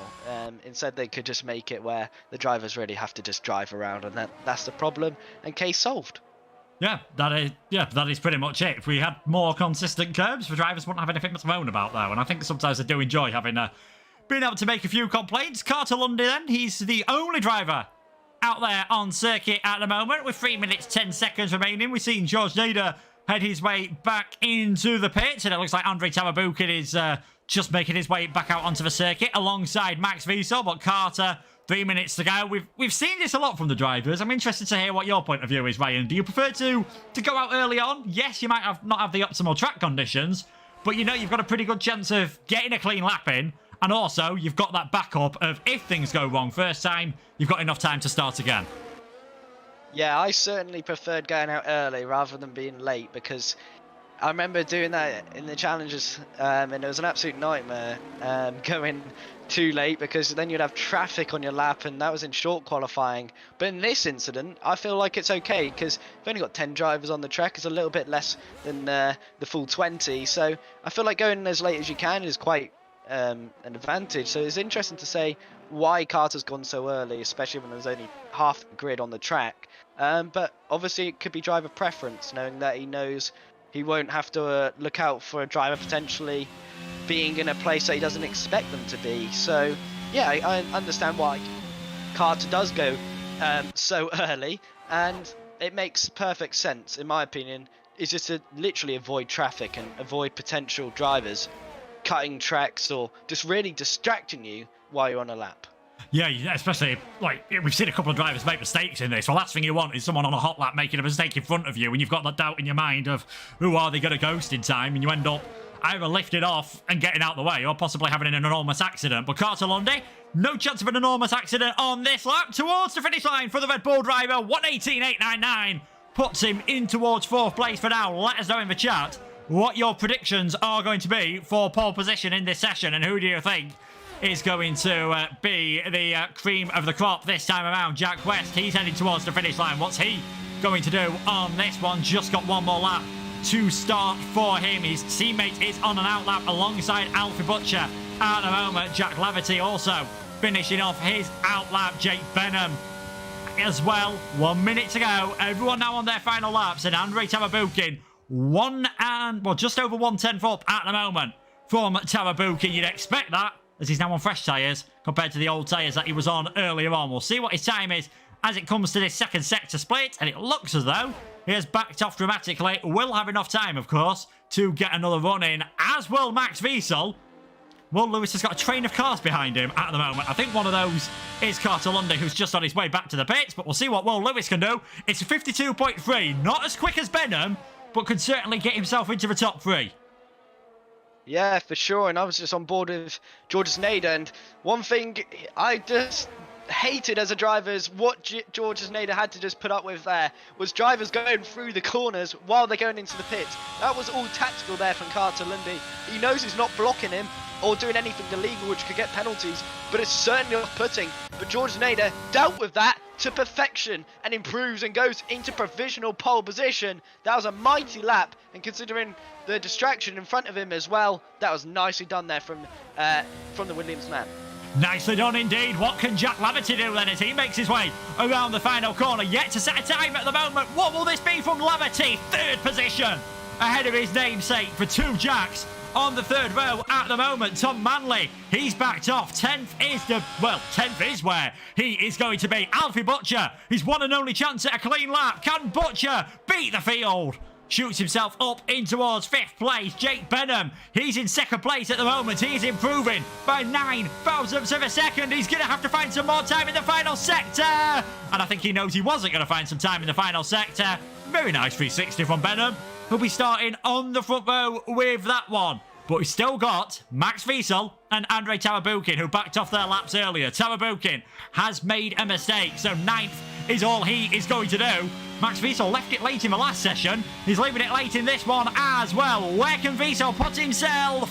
Gets in towards 5th place. So it is going to be George Nader for the first time this season. The Williams driver is on pole position. Yeah, what a lap time it was there from George Nader. I was just on board to all the Jake Benham fans in the chat. He made a massive mistake on the exit of Ascari, and that cost his whole lap time there, and he completely decelerated, and he was frustrated because I feel like he was on for certainly possibly pole with that improvement he found, but massive mistake on the exit there, and that was his qualifying over. But congratulations to George Nader, and cracking lap time, 118.523. Yeah, definitely you can see your top 10 there. Nader, Benham, Levity, West, Wiesel, Butcher, Lewis, Lundy, Tawabukin, and Tom Manley failing to set a lap time. And we saw someone in the chat saying everyone bottled. A bit harsh, but you know, there was quite a few drivers who needed second runs, or as we saw from the likes of Manley, Benham on their final runs, just couldn't quite find that tiny little bit of time you need. Obviously, in the race, it won't quite be pushing as ridiculously hard all the time. Yeah, I feel it was just a bit unfortunate for a lot of those drivers. Alfie in particular, 118.8. It's definitely not what he could have done there. I feel like the Roger chicane is literally where the time is gained for a lot of those drivers. Obviously, there wasn't 2 tenths. It could have been 2 tenths for Alfie in that corner alone, but I feel like there was more time to gain from what I was hearing from a lot of these drivers. But anyways, they'll be looking to make up for it in the race. Tom Manley, P10 by the way, so he'll be looking to make up a lot of places off the start, because that's not a position I don't think he's used to too much here in WOR. So he'll be looking to make some positions up early on and really challenging for that top 5. Yeah, certainly not used to starting as low down as you want to. Alessio's left the session, and unfortunately for him, there is no formation lap. So we're going to be getting straight in towards this race then. The 5 lights are coming on here at Monza. WOR Tier 1 is back, and we're underway at the Italian Grand Prix. It's a pretty even start. Well, originally it was between Nader and Benham. Benham gets some wheel spin on the second phase of the start, and that allows Jack West to go alongside him. On the run down towards the first corner, West trying to go all the way around the outside. There's contact between the two of them, and West has managed to get his way through. Alfie Butcher ahead of Jack Levity, who goes spinning off towards the left-hand side of the track, but is able to recover. So it is Nader leading this race by a country mile as they head towards the Voggia chicane for the first time. Some moves in the background. Manley already up to 6th on the set of the medium tyres. Him and De Capua, the only drivers that have started on a set of the mediums. Jack Levity has recovered from that earlier spin, but George Nader, it looked initially as though him and Jake Benham had got a good start. Benham just got too much wheel spin on the second phase, and that has been, you know, an ideal first lap for George. We said the first 2 laps of the race, you know, are important, and after that it's just a DRS train. The Williams might not even be in DRS range of anyone. Yeah, it could be game over already, because he's got better battery compared to Jack West already, who's down to 35% already here, whereas George is up to 60. So Jack's really got to push here, and him and Jake Benham have really got to work together here now. None of this fighting, because if George goes, it could be the race already decided, and it's a good opening lap as well. And it's 1.1 already for George Nader. And now Will Lewis starting to apply the pressure to Tom Manley, who's gone for a different strategy, by the way. Started on the medium tyres, so he's obviously have to listen to my advice and gone aggressive earlier on to get inside that top 5. But remember, he'll be on the worst tyres when the pit stops come around. Yes, he will be. It is all about the first few laps and really the first few corners for Tom Manley. He's done exactly what he needs to. He's gone up 4 positions. Matthias Van Urban, using all that esports experience, he's gone up 5 places. Biggest loser, unsurprisingly, after that slight mistake we saw on the first lap, Jack Levity. And we're on board with Matthias Van Urban up in towards 10th place at the moment. A reminder of the point system here in WOR for those who might be new to the league. It is almost identical to the one that they use in Formula 1. The only difference is there is no point for the fastest lap here, so you won't see any of those late games that we see in real life of drivers pitting late on to either get the fastest lap point for themselves or to try and steal it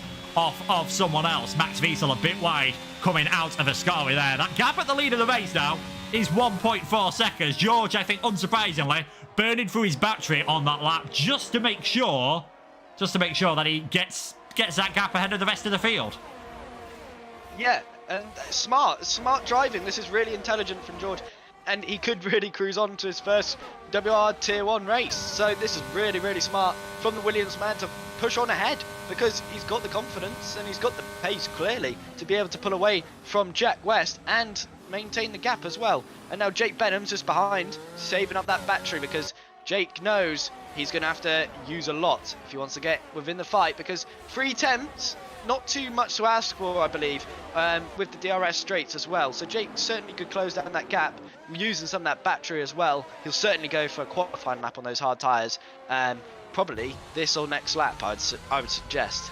Ooh, a bit of a mistake there from Time and Shooter. He was battling with the likes of Suriano and now Kavainen coming through the first part of the lap. Just loses it on the exit of the Voggia chicane, and Time and Shooter dropped a long way down the order and going very slowly indeed. I wonder whether Timon's got a bit of an issue when Mirko Suriano getting a 5-second penalty for a corner cutting penalty. That is not what you want to be happening. I think that was possibly just getting out of the way of Time and Shooter as Jack West there weaving his way down the straight. If you're on lap number 3 and you're still having to warm up with the tyres, that is not an ideal situation whatsoever. I think even weaving won't stop Jake Benham getting past him at the moment. The Mercedes man all over the back of him. This is going to be straightforward. He's going to be ahead before we even get to the DRS activation point. Jake Benham up into second. Yeah, and I feel that was a wave of retreat there from Jack West. He did not want to put any kind of fight, surrendering to Jake Benham, as he knows he doesn't have the pace to even close up to George at the front now. But Jake has got the ERS now, and someone who doesn't is George Asneda, so he'll be literally hoping that Jake doesn't get in. But there we go, already down to a second, now down to 9 attempts, so he's done a cracking job there as Jake Benham to already get back in the DRS. And sometimes you just can't pull away from certain drivers, and one of these stars is certainly Jake Benham. That is very hard to let go. So it's going to be an interesting fight. It makes it a bit more exciting now, as we've still got a lot of laps left to go. Yeah, we had a very interesting fight there between Carter Lundy and Will Lewis, reminiscent of Vettel and Alonso in 2011, with a Red Bull driver having to go onto the grass, but Lundy just slots in behind Lewis at the moment, just behind Tom Manley, who his tyres won't be struggling yet. I'd expect him to go, at least until possibly lap 10, lap 11 on those set of mediums before changing for a set of the hard tyres. It might only be a lap or two after that before the drivers come in from the hards onto the set of mediums, of course. We already spoke about the undercut being quite powerful around this circuit. Unsurprisingly, Benham sets the fastest lap of the race. Jack West got overtaken by Benham last time around. This time, it's Alfie Butcher all over the rear wing of the Alpha Tauri. And even Alfie isn't going to go for that move in towards the chicane. He's just thinking about the long game now.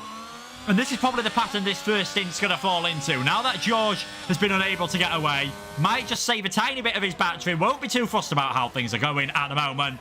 And everyone just being nice and calm, making sure they don't make any mistakes before we get to that pit stop period.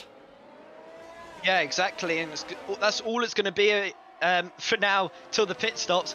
Is literally just managing your tyres, managing the ERS, and really just controlling your pace. And I feel like Alfie will certainly be putting Jack under a lot of pressure now, because if he knows that he's had to surrender the position to Jake, I feel Alfie will certainly be feeling confident enough to make a move on the Alpha Tauri. Max Whistle's as well behind, keeping a close eye on Alfie, so Jack's got a lot of pressure on his shoulders here, and he's definitely got the ERS he hasn't got the ERS as well to really defend. So if Alfie plays his cards early, he might be able to slot in and really afford some battling. And I think that's what George Nader will certainly be hoping for as well, is these guys to really start fighting again, so he can have a little less pressure from the all-star of Jake Benham in that Mercedes on his rear wing already. Yeah, certainly. We wanted to try and get him off at the moment, but get him off the back of his car early stage of the race. Everyone will be quite calm. We've also got some other racing going on tonight, of course. Tier 2 is live right now with Liam New and Seb Kalowski. If you want to check that one out, that is going to be a sprint race as well around Belgium. And of course, you'll be able to watch all the races, including from our Xbox and PS tiers, as well as from the Legacy division, which had a very interesting race on Friday night, as anyone who is on Twitter will have seen. You check all them out on the YouTube. We can confirm that Speed Thomas is Thomas Ronhart, and White Lilac is also Manuel Bianchi-Lila, so very, very interesting to see those drivers, I think, possibly using their second accounts at the moment. Time and Shooter, he had an early pit stop. He now sets the fastest lap of the race, but it is going to be a very tough race for him. I'll tell you what, Tom Manley's got a fantastic run there through the Lesbos. Those medium tyres obviously still giving him a lot of grip. But in Formula 1, it sounds a bit weird. The overtakes are more made on the straights rather than the corners. It's no point being really fast on the exit of the Voggia and really fast on, through the two Lesbos, because it doesn't really give you the advantage where you need it. And Manley Yes, he's gained 4 places in the early stages. That was a positive of the medium tyres. He's now starting to face off the negative. He's just stuck in this trade, and as much as he would like to, there's not a lot he can do about it. There is something, though, that Jake Benham can do at the front of the field. Pulls towards the inside of the Williams, and that is Jake Benham into a lead of the Italian Grand Prix. Yeah, it's a fantastic move there from Jake. Easy as he done. Easy pickings for the Mercedes, man. I don't think Gio put much of a fight there. I think he knows he needs to save some of the battery now. Just help be behind Jake and just work together here and just work to pull away from Jack West behind, who's on the same battery now as Gio as well. So interesting to see the comparisons between those two and see how they'll be able to keep up with Jake now. But it seems to me that he's not struggling. He's used to this dirty air. He's already feeling quite confident. So it's good to see that there's no drop in pace for the man who was on pole. Yeah, still putting in great times. If you didn't see the start of the race, Jake Benham didn't get the best start. George did, nearly broke away, but things have just calmed down now. So yeah, this is the way of the things in F1 League racing. I'm sure everyone who saw esports is familiar to this. Drivers very close together, driving under extreme pressure at the moment, because you've got to be so confident that the driver in front isn't going to brake a tiny bit earlier. You've got to hit your braking point right every single lap. One slight mistake could leave you in big trouble, as once again Tom Manley gets close to the back of Max Wiesel. AlphaTauri battling with the Red Bull, and this is the circuit where the AlphaTauri team, once known as Toro Rosso, in either iteration, this is where they have took both of their Formula 1 victories. 2008 with Sebastian Vettel, and 12 years later with Pierre Gasly. With both of their drivers in the top 6, can Jack West or Tom Manley get their first wins of the season tonight? That is a much better run from Alfie Butcher out of the Curva Grande. Just decides, I think, again, to just stick behind Jack West at the moment, thinking that it's not worth battling at this stage. If West and Butcher just start fighting extremely hard and they let Benham and Nader go away, that could be goodbye any opportunity of the victory. Yeah, it seems to me he's certainly lining up now as Alfie Butcher. He's got brilliant exits through the two Lesmos, and here he goes. He's using all that battery up now. Going to go to the inside, possibly. No, again, backing out of it. This is what I mean, using that ERS at the right time. You'd think he was using it through the middle of the corners, that he would certainly deploy it all and go for it. He's not going to get the move done into here as well, so that's interesting at least. Tom Manley getting the move done, and Max Whistle, who must have made a mistake there, because he's now lost out to Will Lewis as well. And now Tom Manley has lost the crucial DRS, I believe, to Alfie Butcher just there.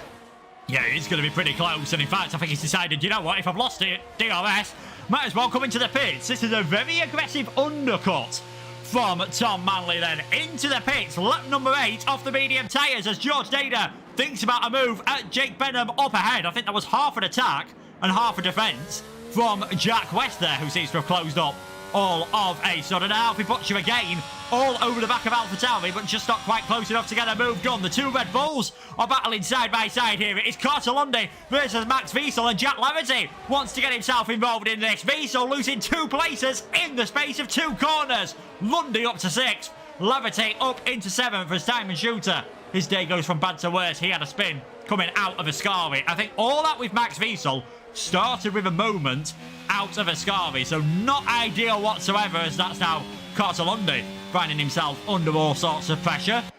They kind of proving us wrong here. We weren't expecting too many moves in the first laps of the race, as Diamond Shooter unsurprisingly retires from the race, and there comes Matthias van Erven down the inside of Max Wiesel, who must have, not sure if he's got any damage on his car, not sure where he would have got any damage on his car, but he is really struggling out at the moment, as you can see, with his red DRS light flashing. But they're certainly going for things a bit more than what we expected. Yeah, exactly so, and it's interesting to see how this is all going to play out, because again, Alfie Butcher, I thought he was going to go for the move on the start-finish straight into turn 1.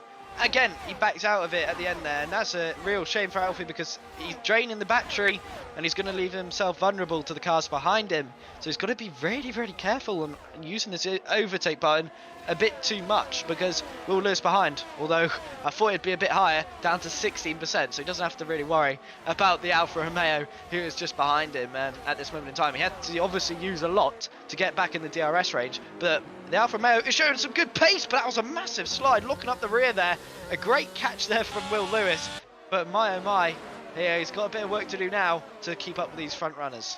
Yeah, Tom Manley has just got himself ahead of Alessio De Capua, who should be joining us there soon. Andrei Tavabukin and Ismail Fassi both getting ahead of Max Wiesel. There was a yellow flag for time and shooter's car, but if they did get any penalties for that, I imagine that would have been removed. Always that bit of a danger, even if you retire in the pit lane. The game likes just throwing you out into what is effectively the best overtaking zone on the circuit here, so can just cause a few problems. Could also make things very interesting when it gets to the pit stop periods as well. But it is Jake Benham leading this race. While all that has been going off behind, Benham has built up a bit of a gap here. He is almost outside of that all-important DRS range, and George Dada is having to put in a bit of a stretch here to keep up. This move from Benham could be decisive. He's now 1 second ahead. If he breaks for DRS range, this could be his chance, and it's also causing George Dada to nearly break away from Jack West as well. Really splitting up the field in this first stint.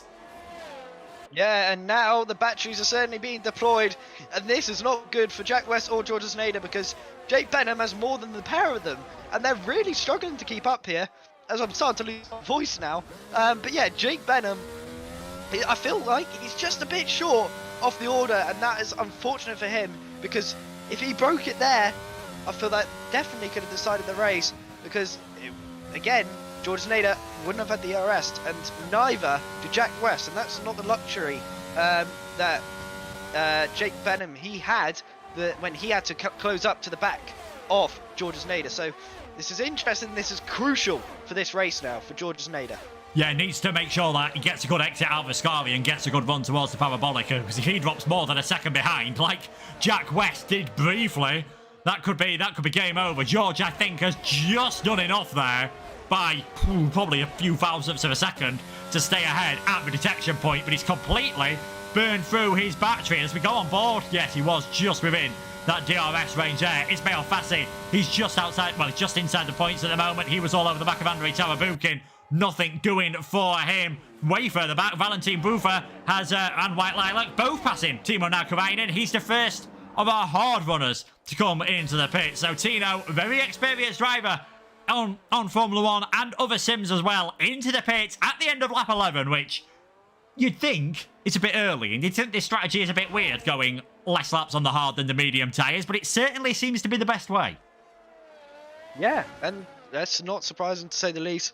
I was told again it would be around lap 12, lap 11. Well, 11 was the very, very earliest. So it's not surprising the position that Nakarinen was in, that he's decided to go so early to make this undercut work. But again, he will struggle towards the end, so he'll have to manage his tyres towards the end of this race. But at the front of the field, I wonder who will be the first to pull the trigger. Will it be Jake or will it be George? And we'll have to wait and see how this all plays out, because they both do not have any ERS to really play around with here. Jake got a slight advantage, but when you're both down to 10%, below 10%, there's nothing really you can do to push any harder than you already are. And now George is really closing up to the back, so this is some really quality pace here from the Williams driver. Yeah, Will Lewis, I was about to say, Will Lewis has dropped outside of DRS range. I wonder whether he'll come into the pits. The answer is yes, and he has followed Jack West in as well. So the first of our lead runners off the set of the hard tyres are coming into the pits, and we've got loads coming in now. Van Erven, Tarabukin, Wiesel, all in at the end of lap 12, all wanting to get rid of those white walled Pirellis, yellow walled Pirellis, going on to all of them, and we'll see where they are relative to Tom Manley here, who of course was behind them and was going for the medium hard strategy. We're seeing Tom blasting his way down the pit straight. Now we're seeing all these cars come out of the pit lane, and yeah, he's really gained nothing in that pit stop period. He'll have a lot better tyres than everyone now, because they'll be much warmer, so he might have a chance of attacking Will Lewis. But there's the issue with that strategy. I don't think he actually gained anything in all that pit stop period. Might have actually dropped back behind Will Lewis, and everyone behind him is going to be on better tyres towards the end of this race. So could be a lot of defending from the AlphaTauri man, but he's definitely used to being at the front and having to defend. We'll see what he can do this time around. Yeah, exactly, and it was interesting to see why he did decide to go for the mediums first and not the hards. But sometimes you've got to take that risk, and we saw Jarno Opmeer did that at Silverstone, and it paid dividends at the end of the race. Very final lap, where he managed to get up to P5. And there's Jake Benham, the first man of the front runners to go into the pit lane now. So that's him in, and George Nader and Alfie Butcher both still feeling confident on their hard tyres, staying out for another lap to have fresher mediums to attack at the end. I've seen Alfie do this quite a few times, and no disrespect for him. There's a reason why I'm in the commentary box and not racing. It's tended not to work for him, and he's ended up losing out in this undercut period. So I am interested to see how things work out for him. I'm also interested to see just how close it is going to be between Jack West and Jake Benham. Benham is going to be clear, so well, there we go. The Mercedes man still leading at the moment. None of the esports pit lane line cutting here. They have to keep all four wheels to the right-hand side of that, but Benham manages to cover up the undercut from Jack West and is still in the net lead of this race. Will Lewis still ahead of Tom Manley and Matthias Van Erven all over the back of the Alpha Tauri. Oh, we're going to see Van Erven throw one down the inside into the Roger chicane. Thinks about it. And I think if he'd had a bit more VRS, he might have made that one work. Gets a very good exit, and you can see already Manley is having to drive the widest Alpha Tauri in Italy at the moment to hold on to that 11th place, as this is going to cost him time. It's going to cost Matthias time, and might just allow the likes of Lundy, Tarabukin and Pedreño to catch their way up. Yeah, this is not good for Matthias Van Erven at all. Will certainly be looking to get the move done as soon as he can, but that straight line speed and the ERS advantage that Tom Manley has at this moment in time, he can defend happily, and the hards are only going to get quicker as this race progresses. So Matthias really needs to utilise his mediums now rather than later. Exactly what Tom did on those opening laps, moving up from P10 to P6 on the starting lap. So here we go. Matthias got a brilliant exit once again. Tom really not put up too much of a fight. He knows he's got the ERS advantage. Matthias going to the inside line. Will this be an easy pass for Matthias? No, it will not, because Tom cuts in front of him right at the end. But that's a late lunge to the inside. What a move this is. Oh, there's very Max Verstappen, Lewis Hamilton S there. Oh, contact, they're both being forced off, and there's Matthias being spun round. I think he overshot that, and that was on him. But what a shame for the Haas man. He knew he had to make that move there and then, but unfortunately couldn't make it stick. Yeah, couldn't make it stick, and that almost caused chaos behind us. Oh, Mirko Suriano has lost the car. Suriano has crashed, and that is a safety car. Well, all of a sudden, Alfie Butcher, Thomas Ronhar, and Manuel Biancalila aren't looking too bad whatsoever. There is restricted Alpine at the exit of the second Lesbo. Unlike in the actual Italian Grand Prix, the stewards and race control here are pretty quick and decided that was a safety car straight away, rather than waiting for a lap. But that is Suriano out of this race, and this is... oh, it's ideal for those top three. I said this normally doesn't work out for Alfie. The one situation where it does work out, of course, is if there's a safety car when you haven't pitted and everyone else has. And these three drivers may still be the top three after the pits. This is remarkable. Alfie Butcher has got it right for a change. And that's sometimes what you need, a bit of luck. And the Ferrari man is on for the win here now. And he's got past everybody. Look how far clear he is. Ronald might just about be able to pick Jake Benham. No, he doesn't. So he's just a bit further behind. But he's good. Could he pit Will Lewis? No, he cannot. Unfortunately for him, Will Lewis just getting out in front. But Ronhar has gained a lot of places under that safety car. And now Alfie Butcher leads this race.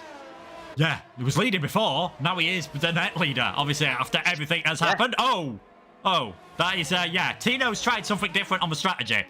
I don't think intermediates were what he was trying different. I think he was hoping to go for another set of mediums. Matthias Van Erven's on a fresh set of softs. I've got absolutely no idea what is happening with these strategies now, but that's gonna be Tino coming back into the pits. That's gonna be Matthias Van Erven, I imagine, coming back into the pits as well, and maybe wanting obviously to go back onto the set of the mediums that he's just got rid of to fix any damage that he had for his car. I mean, that, come to think of it, that would be a useful feature to have on this game if you could say to your team, I want to keep the same set of tyres on. Exactly right, and it's probably a quicker pit stop sometimes as well. Just fix the damage, get them back out there, and yeah, and it's probably handy as well to do maybe a two-stop sometimes when you have damage. And it's smart, those drivers, that shows the experience some of these guys have got, because a lot of them have pitted again. I feel Ismail has pitted, and so has Ruben, unless they were caught up in a lap 1 incident that I might have missed. And they've pitted again, possibly for hard tyres as well. And they'll be pitting again for mediums, so they'll be on fresh mediums, because I do believe they might have pitted and did the medium hard strategy. That's possibly might have what they've done. But yeah, this is interesting to say the least. And Alfie Butcher leading this way under the safety car. Hopefully we get back underway in about another lap or two, I'm guessing, since another drivers are going to start pitting again. Yeah, so that will probably delay this restart. So I imagine end of lap number 18 should give us 9 laps of racing here at WOR. Don't forget to check our sponsors, Grid Rival. If you want to find leagues like WOR on F1, you can find them on many other games as well. Check out the link in the description as well. The Ferrari strategy has worked out absolutely brilliantly at the moment there for Alfie Butcher. He is leading this race, going longer in the pit stops. Worked well for him.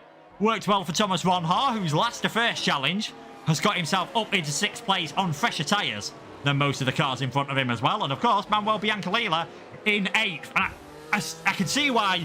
I can certainly see why Ronhaar and Biancalila did it. Yes, it worked out well for Alfie Butcher, but if you're further back, a lot of drivers do that around Monza. The tyres last forever. It is worth just staying out there in case you get that safety car. And this is a fantastic chance for both of them to get points that they probably wouldn't have expected. As we're seeing now, this is going to spice things up. The bottom 5 cars are all on a fresh set of softs.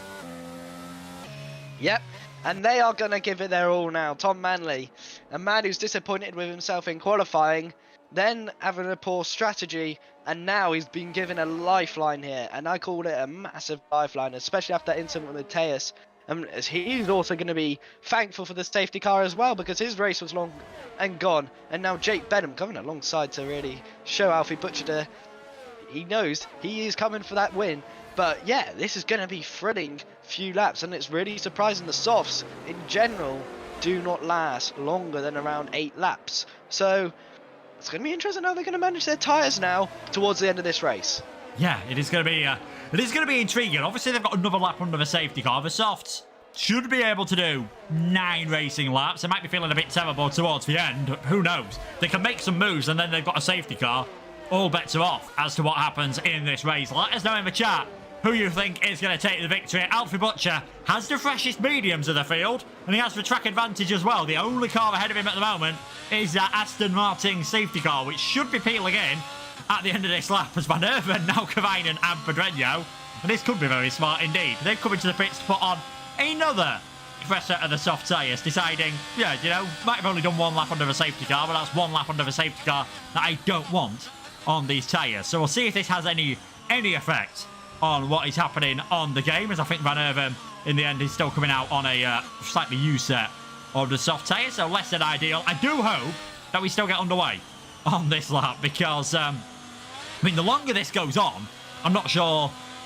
Yes, it helps those on the soft tyres in that they haven't got as many laps to drive, but also they've not got as many tracks to do the overtakes on.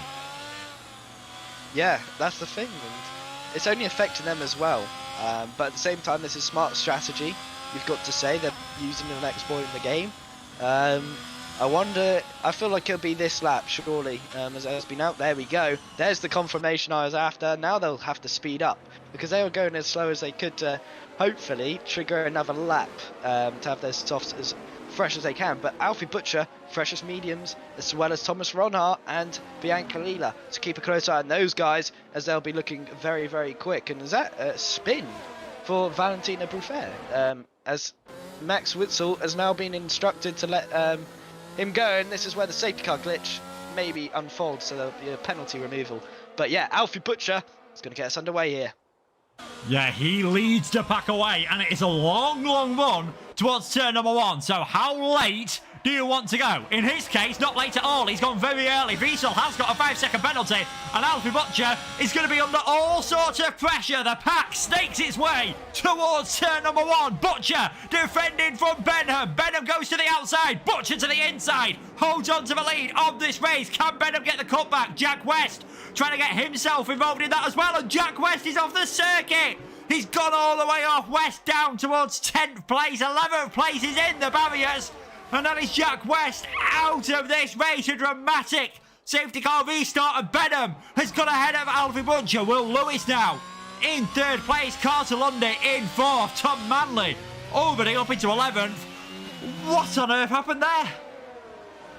Chaos. Jake Benham did get a bit of contact into turn 1 there. Had to catch the rear. That was brilliantly done. And he got a massive bit of O-speed on the exit. He carried so much more speed than Alfie Butcher. And I feel like he must have got the power down, used some of the battery. It seems to me as well, Jake Benham might be running a bit better straight line speed setup compared to Alfie, as he was so much quicker through Sector 1, and he was able to just go breeze past around the outside of Alfie Butcher, and that was nicely done from Jake. But it's not over yet, because Alfie is right on that rear wing. Yeah, Tom Manley, he's had plenty of experience of flying his way through the field on a better set of tyres than anyone. He's already up into the top 10, but here comes Alfie Butcher. We said the second stint is when it all kicks off. Did it seconds after the safety car restart. Here comes Butcher. He's going to have to go the long way round, and it certainly worked for Benham on the last occasion as Bruford retires in the pit lane, but Benham holds on for now. Has Butcher managed to get a better exit? I think he has slightly, but not quite enough. As we saw from Jake Benham last time around, DRS will be activated next time. They'll be able to use it on lap number 21 into Ascari for the first time. Once more, Alfie Butcher deciding now is not the time. I am quite happy to just stay behind, save a bit of my battery. I've got the fresher tyres, and then we're going to wait and see what will happen later on. Another thing with the safety car, of course, is everyone on the mediums will be able to push like crazy towards the end of this race. And talking about pushing like crazy, Van Erven and Ismail Fassi are having a proper battle here, and this is allowing the top 10 to escape. Yeah, and that's not what you want to do, is fight too hard that you lose DRS. And that is Ismail now down to 1.1 behind, and he has got no DRS. This is huge for their race. But he has got the better tyres, so he has made it back through Ascari. So that was nicely done indeed from him. But now Biancalila's under pressure from Thomas Runhar, who's going to go to the inside line. Nicely done there from the Dutchman, but Biancalila is going to hold around the outside. Unbelievable stuff from the Aston Martin. They're still side by side, banging wheels on the straight here, and it's a simple drag race. Who's got the better straight line speed setup? Seems to me George Nader's helping out Thomas Ronhar here, and he's giving a bit of slipstream. George moves back to the left hand side. Ronhar brakes later, and Biancalila going to try and hold around the outside, but Ronhar cuts him off, and there's contact. Ronhar should have left him a bit more racing room, in my opinion, there. And there we go. Biancalila down into P9 now because of that. Yeah, he's got rid of one Aston Martin as Thomas Ronhar, but that's just helped out Jack Laverty, who is now all over the back of him. And here comes Tom Manley again. Can he go round the outside? There's not really enough room for a car there. And I think Jack Laverty quite showed you what he thought of that move there from Tom Manley. And having to get out of the way there was Manley. And that just allows Biancalila back up into towards 8th place. It has been a manic, breathless safety car restart. Things now might just calm down now that the DRS is activated, or they might get even more crazy in the remaining 6 and a bit laps of this race. Here again comes Tom Manley. He's got so much grip on those soft tyres at the moment, round the outside at Ascari. You don't see that too often. Oh, there's contact again. Manley's around. And I think, yes, Tom, you've got to make the moves work in these early stages, but maybe, just maybe then, when he was trying it around the outside of Ascari, I said you don't see it too often. I think we just saw the reason why you don't see that too often. Yeah, certainly so. Ascari was a crazy place to try and make a move stick. And now, on board with Alfie Butcher, this is going to be where the tactical games start to play out between these two. Jake versus Alfie. Alfie to the outside line. Alfie, in my opinion, doesn't look like he really wants to go for the lead here. He's forcing Jake into defending, not using any of the battery as Jake. But this is all tactical from Alfie, as he doesn't want Will Lewis behind to get in front. Andrei Tavabukin with a 5-second penalty for corner cutting can get that removed, of course, by the stewards if he doesn't serve that in the pits in this race. A quick look at the penalty situation. It's 5 for Wiesel, 5 for Tavabukin, and oh, that's Ruben Pedreño who has gone round there. So Ruben Pedreño has spun his car round. He is now down into 15th place behind Alessio De Capua. It's going to be a big, big struggle for either of those drivers to get any points in this. Tom Manley, 4 pit stops. Not something you normally see in a dry race, but 4 pit stops from Manley. He is now on a fresh set of soft tyres, so just going for the bit of pride of the fastest lap point, as once again Butcher now staying behind Benham. If these two swap around every lap until the final lap of the race, Alfie Butcher will take the victory. So interesting to see how he plays it this time around. These two will have had a few battles on the Xbox platform, of course, back in the days of JQB, as he was known, and WOR Alfie and the many other teams that Alfie drove for. Here he comes this time,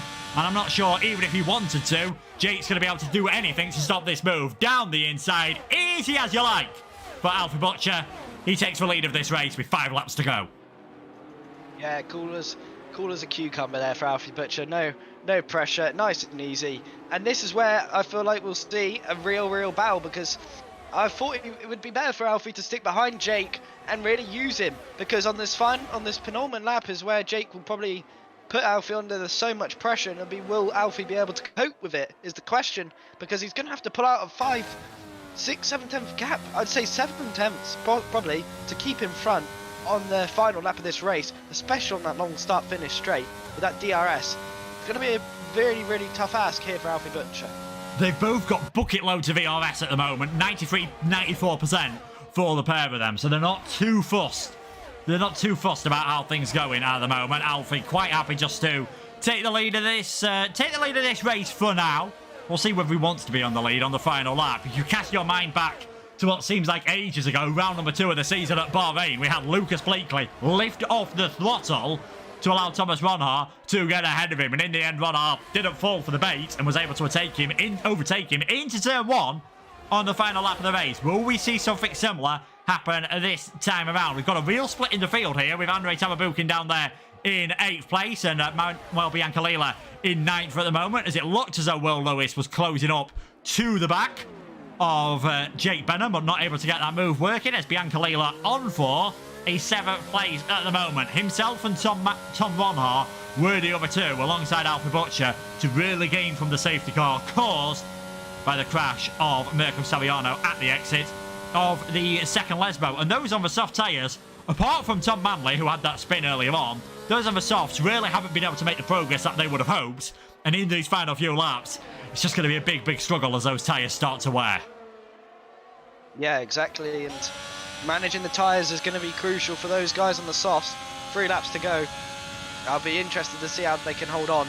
I'm not sure they will. And it's already showing that they're really starting to fall back a little bit now to the medium runners and not really making any moves. But crucially, Alfie Butcher is being able to pull a little bit of a gap to Jake Benham, especially through the exit Ascari, gets to around 5/10. And that kind of gap certainly is promising for the Ferrari if he knows how to gain that pace through that middle sector and use a bit of ERS as well. He might be able to hold on to this win at this moment in time. Lap 25 and 27 now, not too long left to go. He is, of course, going to have slightly better tyres. Monza, what is known as a real limited circuit because of all the slow corners. It is very important on traction, so don't be too surprised to see Alfie just pulling away a tiny bit at each of the traction zones, as Max Wiesel and Matthias van Erven just caught the tail end of those 2, swapping around in the background. That is Wiesel back up into 12th place, and Matthias now down into 13th as his medium tyres start to wear. Here comes Thomas Ronhaar. Can he make it all the way around the outside of George Nader? That camera angle is absolutely awful. There's contact between the 2 of them. Nader goes off the circuit, and again, Jack Laverty is being very smart at the moment. Jack Laverty is just sitting behind all these drivers. They're having their own mistakes, and he's got himself up into 6th. He gained when Biancalila had some contact earlier on with Tom Manley, and he gains again as Ronhaar and Nader come together. Yeah, and that's what it is sometimes. Having that racecraft and race awareness, knowing when to attack and when to defend. And he knows Ronhaar's got a bit more pace than him potentially. But if you can just follow him through every single time he's making an overtake, why not? Because he's just gaining positions at this moment in time. And Jack's been a really smart driver here. And he's using it to his advantage. And now Jake Benham is closer than he has ever been to Alfie Butcher. And he is using the RS. So, here we go. Lap 26 is when Jake's decided to go for it potentially. But no. Or is it? Yep, he's gone back for it again. So is he going to go to the inside line or the outside? Alfie defends the inside quite late there. Covers the crosses, covers it across as well. So that was quite nicely defended there from Alfie Butcher. Jake trying to get a good exit, but Alfie with the 2-lap fresher tyres able to get the better traction this time around. Yeah, just that time. That was borderline from Alfie when he made the move and when he made the move back onto the circuit. You have to leave 1 car's width. He left 1 car's width there, plus a couple of nanometers, I think, did Alfie Butcher. These guys there, well, some of them are, of course, professional esports drivers, the like of Benham, Ronhaar, and Biancalila that we're seeing in the points at the moment. The rest of them, you know, we've seen how close the pace difference is. The difference between being at the top of esports and not being in esports at all sometimes is hundredths, if not tenths of seconds a lap. But it is all coming down to the final lap of the race. Benham has closed in dramatically at this point. Alfie Butcher 0.3 of a second ahead, and he's burning up his battery down towards the Parabolica. It is all going to come down to the final lap of the race. Will it be Alfie? Will it be Jake Benham? They've broken the DRS of Will Lewis here, who's going to come under some pressure from Carter Lundy. So Lundy might have a chance at a podium here, but here they come onto the final lap of the race. Benham setting the fastest lap. Alfie Butcher defends to the middle of the road. Which way is he going to go? Jake Benham thinks, I'm going to go all the way around the outside in towards turn number 1. He's still got a wheel alongside. Contact with the two of them. They're off the road. Butcher goes round and Carter Lundy is in towards second place. Now, can he take the victory in this race? Oh my, he might just be able to do it. Carter Lundy, out of nowhere, might win this race. And that is going to be an interesting one to the stewards, because I feel like, I'm not going to make my opinion on that one, but that was 50-50 to say the least. One of them should have backed out in either situation there, but my, Jake Benham might have just pulled a little bit of magic out of his bag there to hold on to this win, because that was a brave move to say the least from Jake. But Carter Lundy clearly doesn't have the ERS compared to Jake, and now it's just a matter of making it to the finish line. Yes, all Jake has to do is make his way around the final corner as well. Lewis, I think, there has gone off the circuit, and that's going to give Thomas Ronnar a chance. He started in last place. Are we going to see Ronnar on the podium? There's more wheel bagging between the Haas and the Alfa Romeo. Who is going to come out on top between these two? It's going to be Benham who takes the victory. It's going to be Lundy who takes second. It's going to be by 25 thousandths of a second, Will Lewis who gets onto the podium. Ronnar has to settle for fourth place. Ismail Fassi's lost it on the final corner. Nader, Levity, Bianca Lila, Butcher, Wiesel, Tarabukin round out your 10 drivers in the points. Tino comes towards the finish line very slowly indeed. Would not be surprised if that Williams has a puncture. He finishes in 11th place. De Capua comes home in 12th. Manley and Van Erven will be the final finishers from a race which I think we'll be seeing quite a lot of discussion about in the Discord and in social media over the next few days. But the upshot of it, your winner for now of the Italian Grand Prix is Jake Benham. Yeah, and the chat's got their own opinion on that one. Some saying Benham's at fault, some saying Alfie's at fault, and you don't want to say anything that's going to cause this chat to light the fire even more, because wow, it was racing to say the least. Hard, very aggressive racing from the pair of them. Alfie moving across a little bit. I feel Alfie could have certainly left more space for Jake on that outside line, and if he did that, maybe Jake wouldn't have reacted so aggressively towards Alfie on that into turn 2, because like it's said in league racing all the time with drivers, you give some, you get some. And Alfie was pushing the limits, in my opinion, a little bit there. But it's what he had to do. He had no DRS compared to Jake, and unfortunately, he just fell short. Yeah, fight fire with fire definitely seems to be the way things work in league racing. And Jake Benham, he needed that. His first victory of the season, closes the gap to 49 points between himself and the absent Lucas Blakely in the championship. Second place for Carter Lundy, who might have thought he had a chance of a victory there, and Will Lewis coming home in third place brilliantly, holding off Thomas Ronnar at the line. But as he sprays for champagne for the first time this season, it is Jake Benham on the top step of the podium. Lundy and Lewis round that out. Thomas Ronnar 20th to 4th place. A fantastic performance from him. George Nader had the pace in stint number 1. Just didn't go quite well for him in the second stage after getting pushed off the road slightly at the Rogier chicane. He finishes in 5th. Lavity 6th, despite a penalty for him. If he gets that removed, will go ahead of Nader, Bianca Lila, Butcher, Wiesel and Tarabukin. Round out our top 10. Now Karainen finishing 11th. Then it was De Capua, Manley, Van Erven, Fassi retiring on the final lap. The rest of the retirements, Pedreño, Bruffa, West, Soriano, and Time and Shooter. And I think all I can say there is welcome to PC League Racing, Ryan Jacobs. That was absolutely incredible, wasn't it? Yeah, that's different. That's just PC League Racing summed up. I'd say if you want to show a newcomer for the first time, you show that final lap. Just aggressive racing to the end, and that was what I like to see. It's obviously a matter of opinions for people as well, because obviously some people are going to say Alfie, some people are going to say Jake. Obviously just lay it down to the stewards. There's no need to get all hatred towards one driver, and just keep it friendly. But we were treated to a really thrilling race with that safety car. Really made it thoroughly entertaining for us to watch towards the end there, and I wouldn't have wanted it to end any other way than it did just there, because it really made it exciting for us and all the viewers watching along.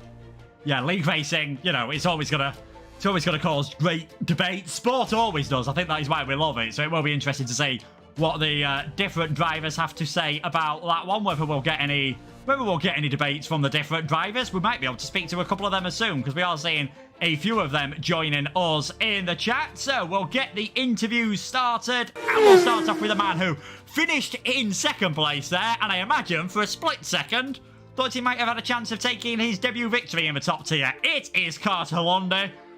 I mean, were you thinking when you saw what happened between Benham on the Butcher and Butcher on the final lap, I might have a chance here? I don't think at any point in the race I figured I had a chance at winning, but yeah, when that crash happened, I had a little bit of a run on Jake towards turn 4, but I just didn't have enough battery, so I just wanted to hold in P2 because, you know, I started 8th, I got held in the pits for a couple of seconds, my wheel disconnected, and I just wanted to take the podium. Yeah, it still did do a fantastic, you know, job to get a podium. Just tell us about what it's like in the first stint of races like this. We've seen it in esports, we've seen it in every single league out there. How hard is it just to keep your focus knowing that, you know, I can't make a mistake, I've got cars all over the back of me, but the chances of me making any moves in stint 1 are pretty much 0? Yeah, well, for me, it was a lot of lifting and coasting. I underfueled quite a lot. So it was just conserving the car, I guess, and just staying in DRS and waiting until the second stint until you want to make overtakes. Yeah, certainly worked out well for yourself. Thinking about the future, thinking about next week, it is the Spanish Grand Prix next time around. Not sure if that's a circuit you've driven around on this game. What do you think your chances are going to be there? Because obviously it is a very different circuit to the one we've had tonight at Monza. Yeah, I don't think it's going to be a super regular occurrence to be on the podium, but I mean, we'll have to see next week, you know. I haven't even thought about the track yet. Yeah, we will have to just wait and see what happens. Congratulations on your podium. We'll let you head off. Thank you. And next up is the man who finished in 3rd place there, taking it on the line just from Thomas Ronhart. It is Will Lewis.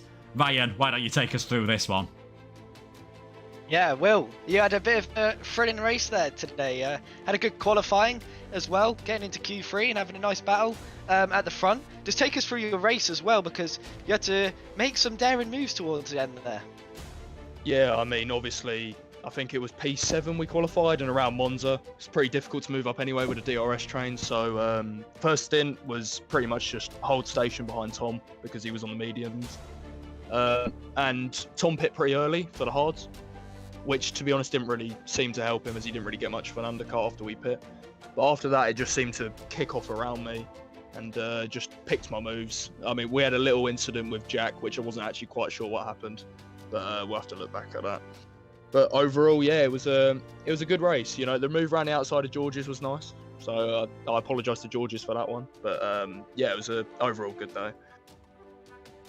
Yeah, that's the main thing, and getting a podium as well. You were struggling towards the end of that race. Was it just down to maybe the tyres, or was it just the ERS usage as well, just struggling to keep up with Jake and Alfie towards the end there? Yeah, obviously with the incident early on after the safety car, we lost DRS, so I had to use quite a lot of battery to get back in, which I sort of never really recovered from. I think Carter had about a 20%, 15% advantage on me for the majority of the stint. So yeah, I just basically tried as hard as I could, and as soon as I lost that DRS going towards Parabolica, I knew Carter was going to have me. So the incident with Alfie benefited me quite nicely, so I'll take it. Yeah, exactly. Got to pick up the pieces sometimes. And heading on to Spain next week, how are you feeling around there? Is it a track you're quite confident at, or one you haven't really picked up yet? I mean, the previous games has been very up and down around Spain. I've had highs and lows. Not really sure this game. I mean, throughout the game, I felt pretty confident all the way through, so hopefully I can just pick it up pretty easy and continue this form. Great. Well, thank you very much for your time. No problem. Yeah, thank you to Will and Carter for joining us. It doesn't look like, unfortunately, we are going to get the man who has taken the victory today, and we say provisionally because I'm 99% certain we'll be seeing that one go to the stewards. It is Jake Benham who has taken the win. I mean, obviously, Jake did a fantastic job at the start of the race, getting back in towards the DRS range of George, because for a second, it looked as though George was just going to run away with the entire thing.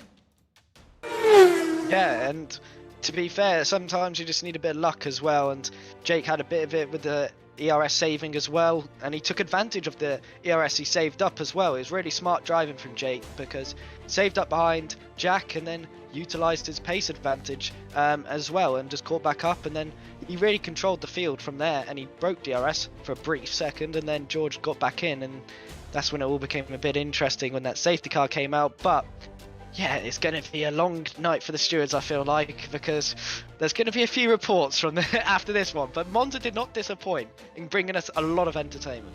No, he certainly didn't. And, you know, let's talk about that battle for the podium at the end. Thomas Ronhart almost getting Will Lewis at the line. Helped out, obviously. You make your own luck sometimes in life, but Butcher, Ronhart and Bianca Leila all getting helped out with that safety car.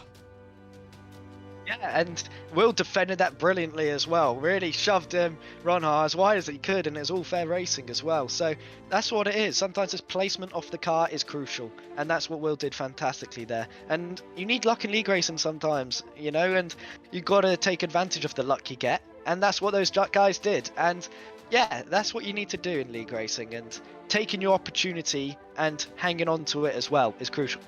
Yeah, certainly. It was a goal for Gabby Player. Said, the harder I practice, the luckier I get. And that is sometimes the way it is. And it is Jake Benham. Takes for 25 points tonight. He is now still second in the championship. 49 behind Lucas Blakely. We'll have to see, after a well-earned break, whether we get to see Blakely back next week at the Spanish Grand Prix. But there is plenty more of WOR action now. You can head over to Tier 2, which is live on the PC for Belgium. They should just about be starting their main race now after they had the sprint race earlier on. And of course, you've got the Xbox racing in the week as well. Will FRA Elite continue the fantastic form that he has had so far this season around the Spa-Francorchamps circuit? Thank you to Carter and Will for joining us for the interviews. Thank you to Ryan for being a fantastic commentary partner tonight. Thanks to our sponsors, Grid Rival. You can check them out in the description. And thank you so much to everyone watching at home. And we will see you in a week's time at Spain for the Spanish Grand Prix. Take care of yourselves, everyone, and good night.